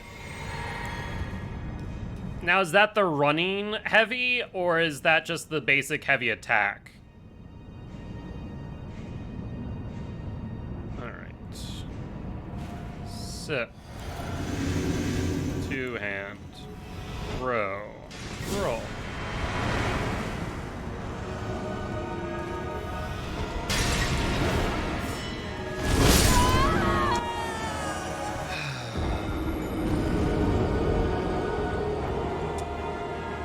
That's unfortunate. That's the one attack that I always get scared of when it does that. Alright, we're gonna go to Malekith. I know the general idea here. I just, I think getting a little bit fatigued, honestly. I've been fighting a lot of bosses. Running Heavy might also has that poise damage. What, the increased poise damage on the Running Heavy? I don't think it counts as a charge, though. It doesn't count as a charged attack, so I think it'd probably be less than the 77. Or 79, whatever it is.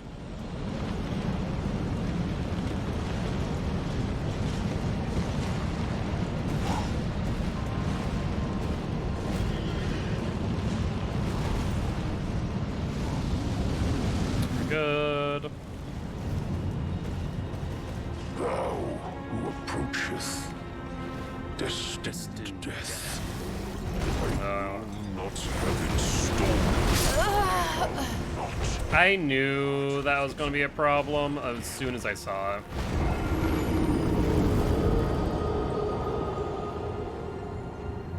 Yeah, I think I'm just getting fatigued at this point. Maybe 3 per boss is a bit much. We're gonna keep on going. I wanna get some Malekith practice in. I wanna get Malekith. I wanna get at least the Radigan again tonight. Going through the saves.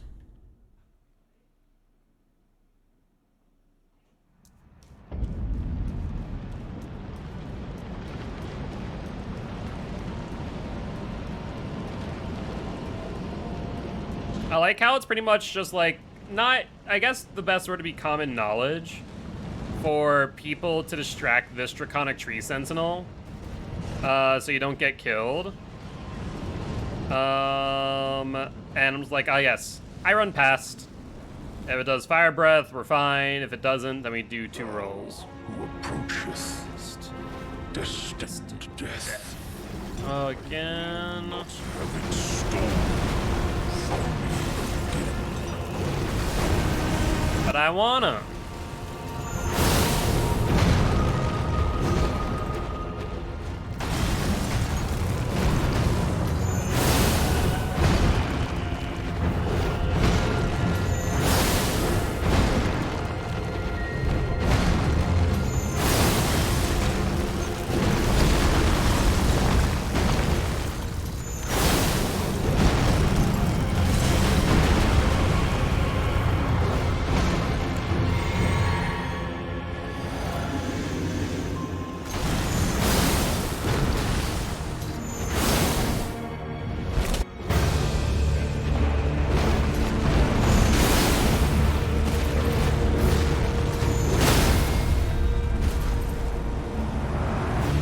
Hi, friend. He's stabbing the neck.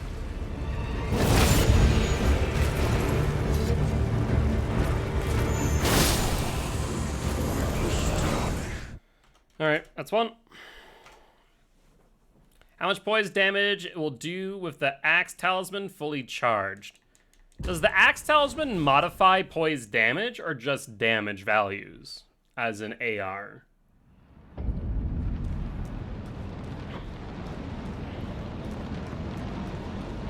I would think that it only modifies values and not the poise damage itself.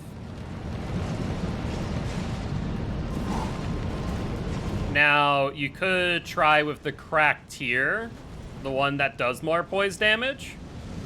That would be interesting, because that does modify poise. Who approacheth destined to death. Does he always start with Beast Claws? Looks like it.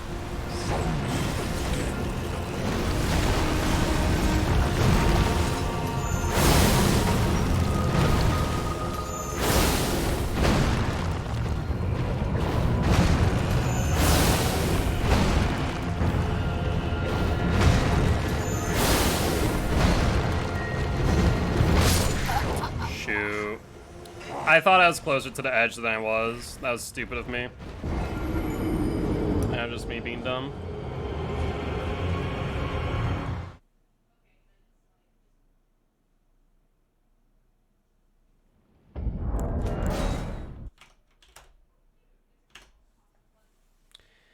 Twas me being dumb.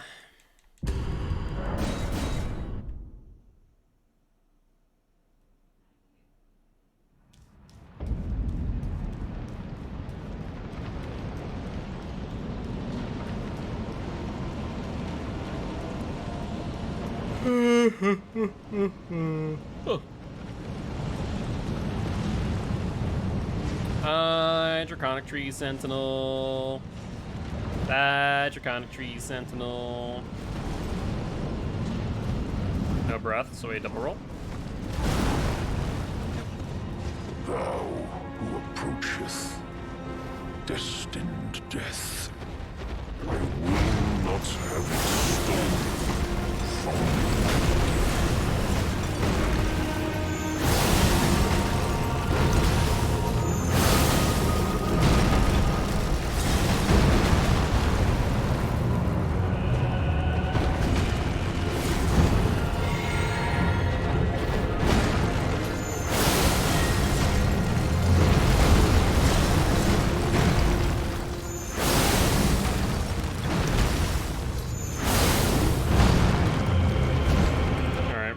Set up.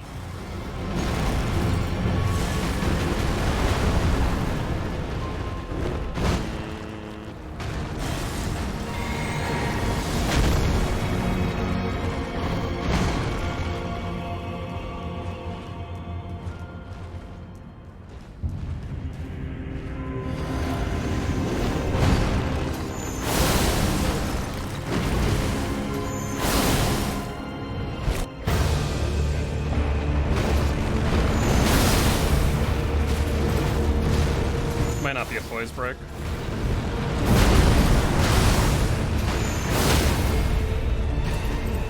That is, though.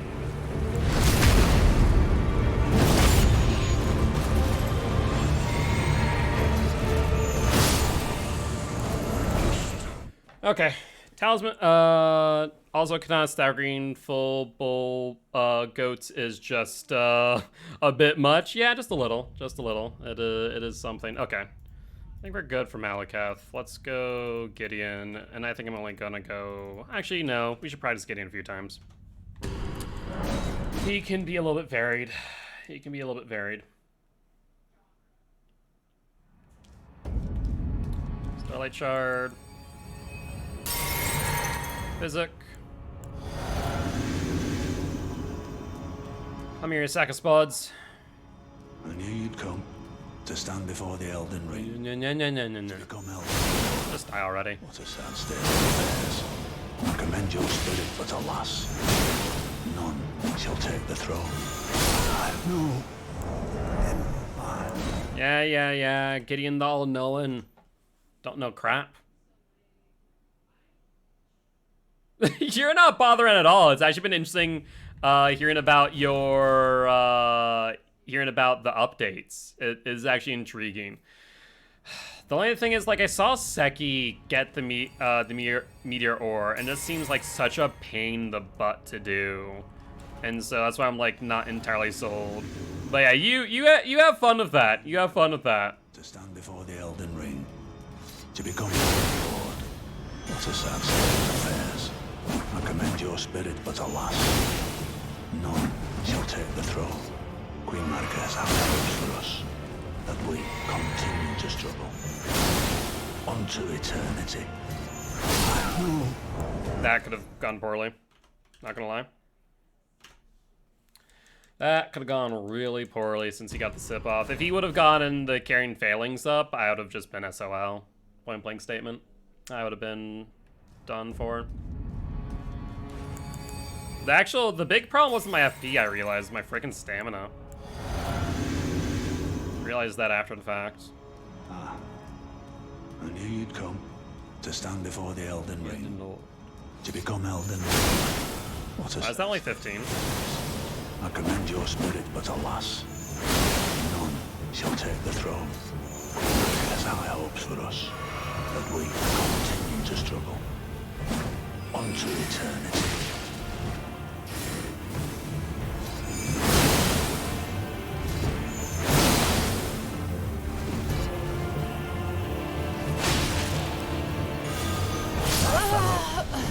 You fought well until now.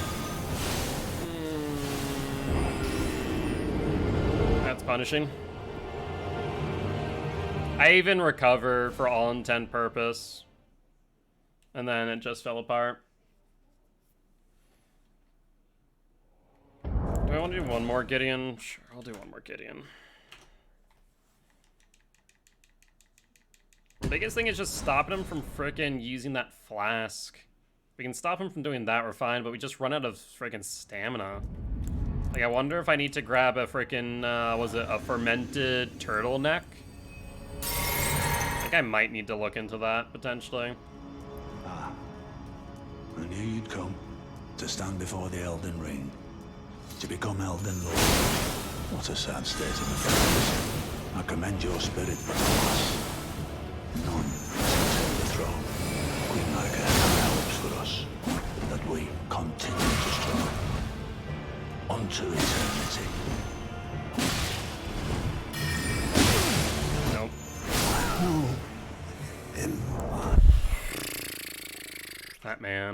That man will also end my run if I'm not careful. Alright, let's do Horror Loop. Try and get a few Radigan runs in. Let's see, who do we have the most trouble with in the long run? Radon? Yeah, Radon. So we got to pop this.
I didn't have FP at the end. To be fair, I forgot to use my Starlight Shard like a freaking idiot. If I had, I would have had FP left over. That's all on me, though, for not. I was like, oh yeah, fog door, press Y. No, wait! I have things I need to use.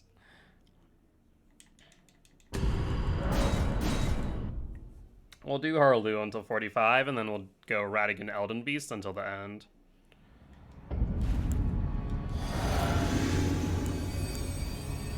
Alright, there we go.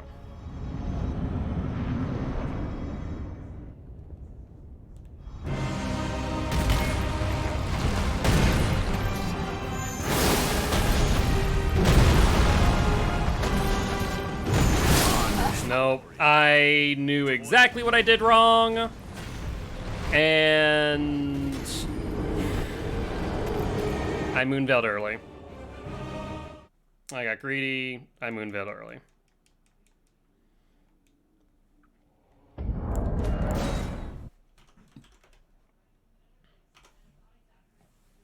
For God's sake. For God's sake.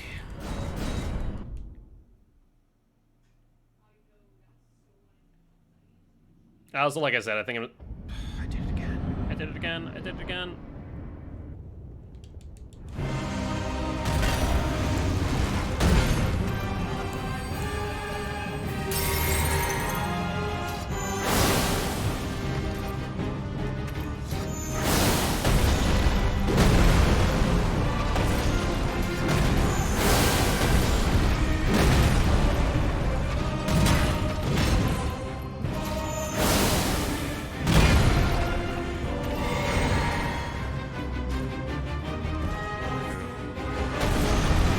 On the outskirts of the frickin' arena's not nice.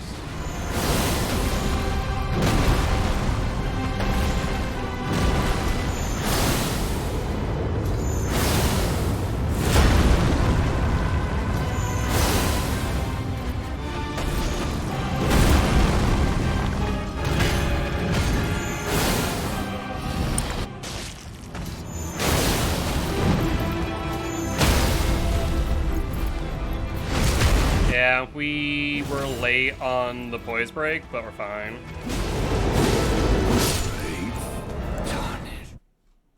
Okay, we can do another run.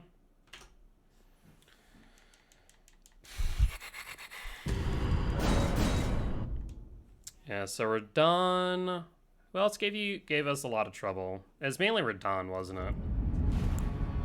Mainly Radon. We started getting there in the end. Radon, Godfrey, Shade for some reason as well. Fire Giant. We're kind of the main three.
Okay, we can do another. That was 2 in a row now, so let's do that. Like I said, we have until 45 or until 3. And then we'll do Radigan, Elden Beast.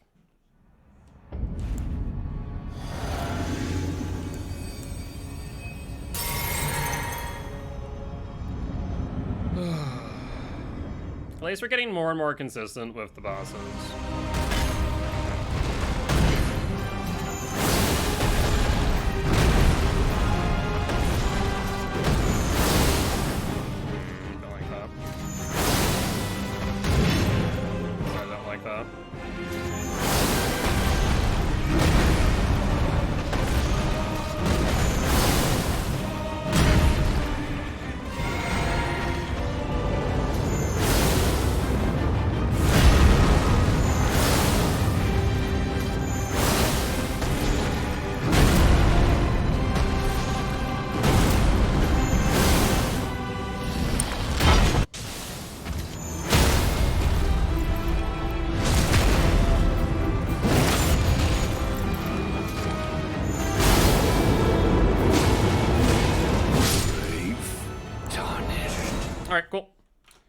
That is Horlu down to a science.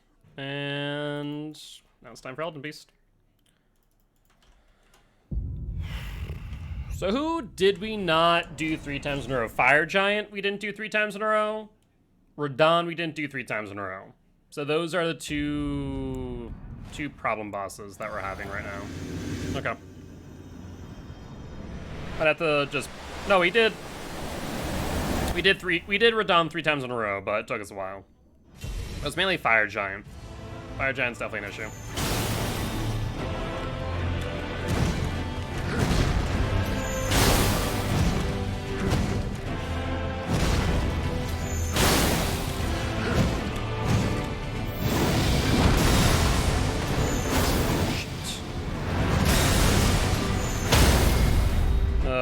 All sorts of things wrong here.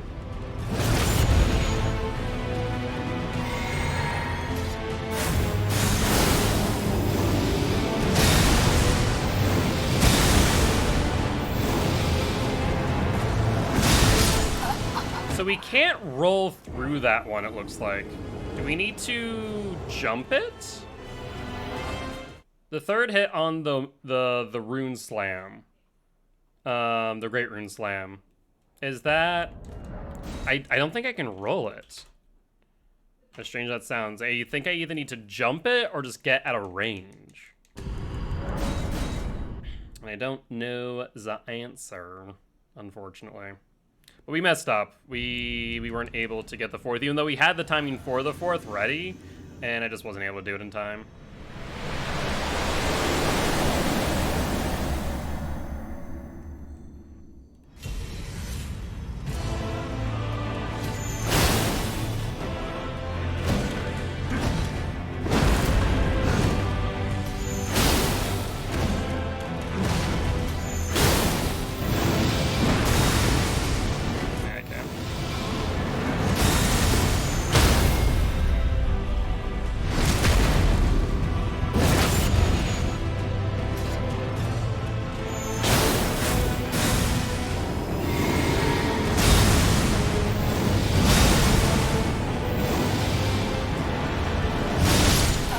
No, I physically can't jump over even. What do you do for that then? Other than just get at a dodge basically and ensure you're out of range. Like maybe I'll need to ask that on the hitless server because I don't know the answer. Because I'm pretty sure when I beat him prior, I was using Bloodhound Step, and so I could Bloodhound Step it. I had enough iframes for that. Interesting. Interesting. But other than us not being able to finish him off before he does that, we're doing fine.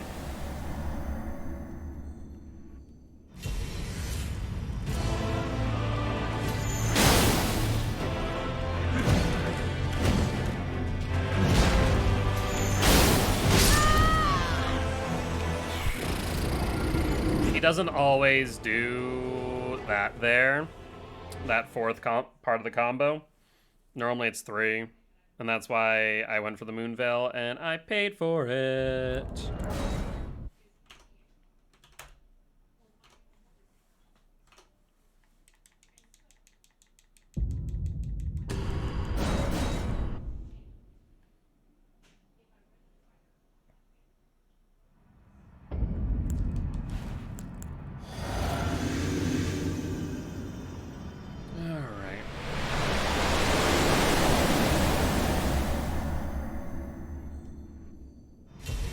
Like Radon's like, you know what I need to do before you fight me? Burn your retinas out.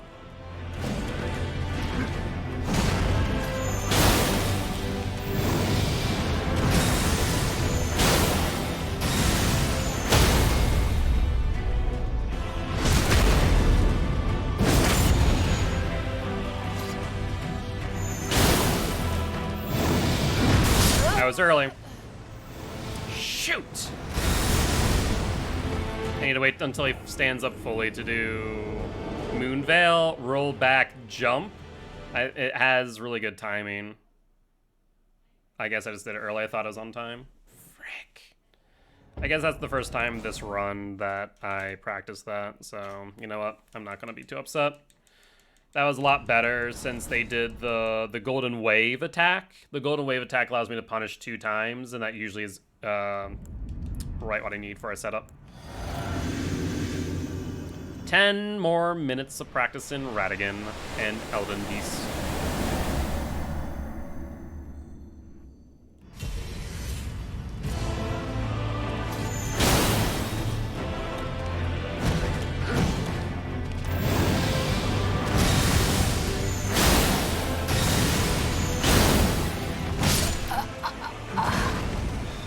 I always dodge early on that one because I feel like normally I'm going to get hit, and I wasn't going to because the first one always misses. Like, I know as much, and I still just, I get into, oh, I need to roll here. Oh, I rolled, I guess, technically late on the first one, and early on the second. And so I take the hit. But if I don't, then I can get the break right then and there.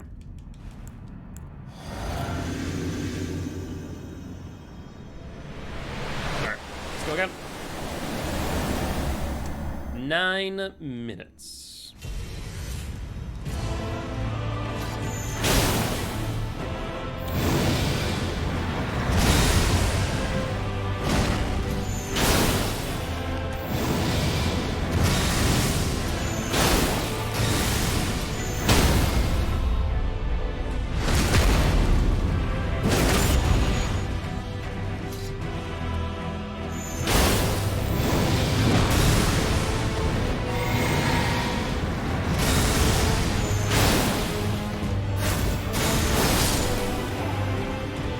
There we go.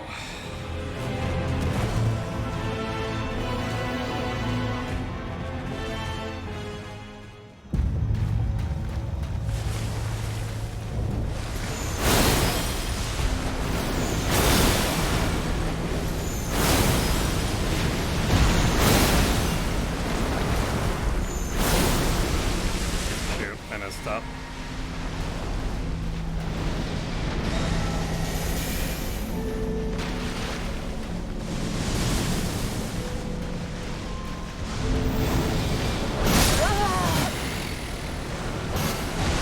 Got freaking wrecked. At range, I'm fine with that. I think I ate the sword. Not even the freaking arc. God dang.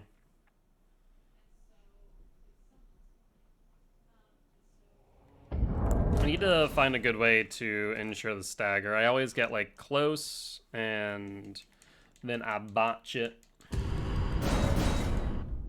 But at least we got through Radon. So that's a step in the right direction. You know what also might be hampering my ability to think straight at times? I just realized I haven't eaten dinner yet. Frankie was making lentil soup and it took a bit longer than he expected.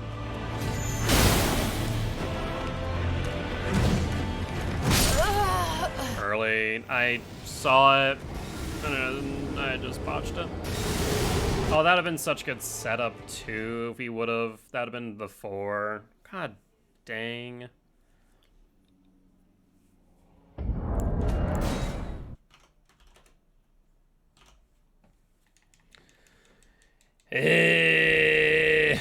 That's my reaction to that.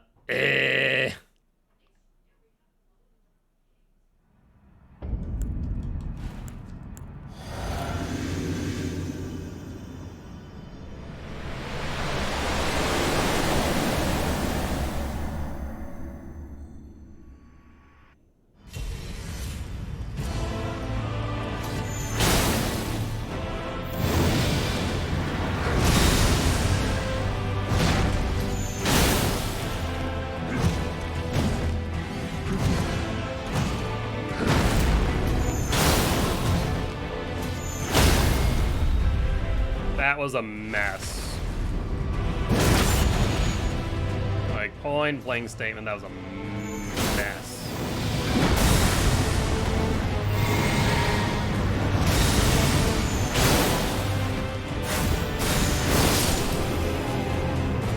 But you know what? If it works, it works.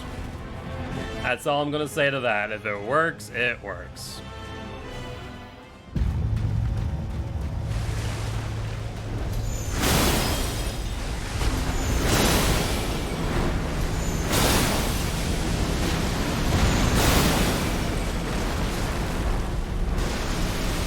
I didn't have enough stamina.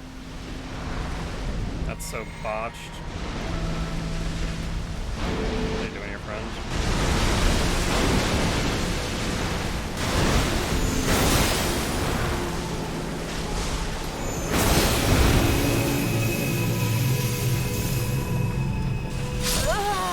What? I'm running full bore in a straight line. The game goes, yeah, about that. You still die. Is it because I was locked on? I guess most times when I run a straight line away or towards Elden Beast, I'm not locked on there? That seems odd. Alright, it's gonna be our this might be our last one. We'll see. This will probably be our last one, though. I'm hungry. And I'm fatigued.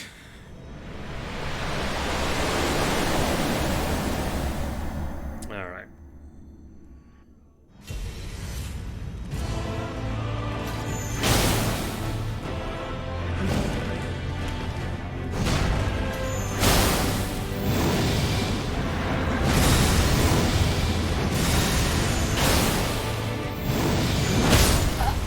I was off by like a hair. We'll do one more. We shall do one more. God dang. That's why I was like, we'll do one more. And I'm like, oh, well, okay, maybe more than one more. Depends on whether or not I die to Radigan like that. And we had the time, I was just a little bit off. I think I sheafed a bit late.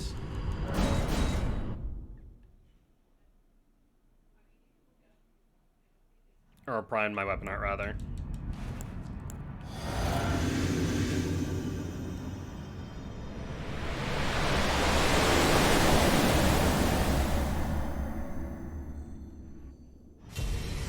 Okay.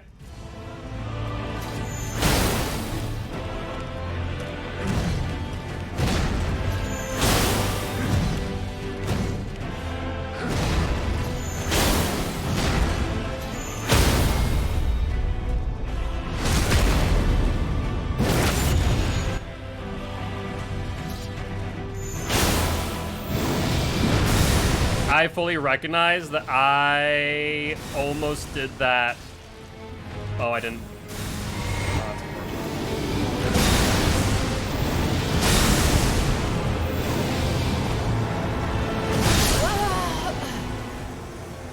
I still don't know how to dodge that. Like, I fully recognize what I did wrong, and it was simply I didn't drink my effing flask in time. I need to do it after my jump, and then I'm like, oh yeah, look at that. Oh, it's Radigan. Freaking idiot. Freaking idiot. Alright. This is the last try. That's right before 11. Even if we die, it is what it is. Alright.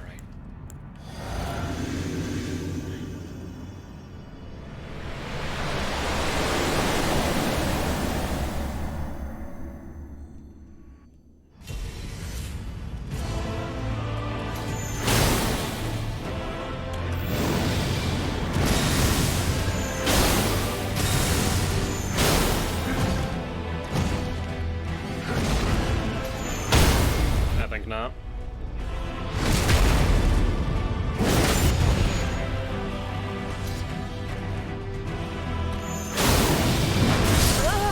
Yeah, and that time I did it freaking late. Alright, that's the last one. I'm just making stupid mistakes now. Like, I realized I did it late, and like, roll? And I just should have just jumped. And I don't even know if that would have saved me. Okay. Sometimes just need to know when it's like, okay, I've gone through all these bosses multiple times to make sure I know what I'm doing, and I know what I'm doing. I just need to do it better and more consistently, and it'll be fine. But on that note, guys, as always, if you did enjoy the show, please make sure to hit that follow button. If you haven't already, though, check out our Extra Life campaign. We're trying to help little kids at Sanford Children's Hospital here in Fargo, North Dakota. On that note, guys, I will see y'all tomorrow at 12 p.m. CST over on Champions of the Fog. Otherwise, I'll see y'all here on Monday. Bye-bye!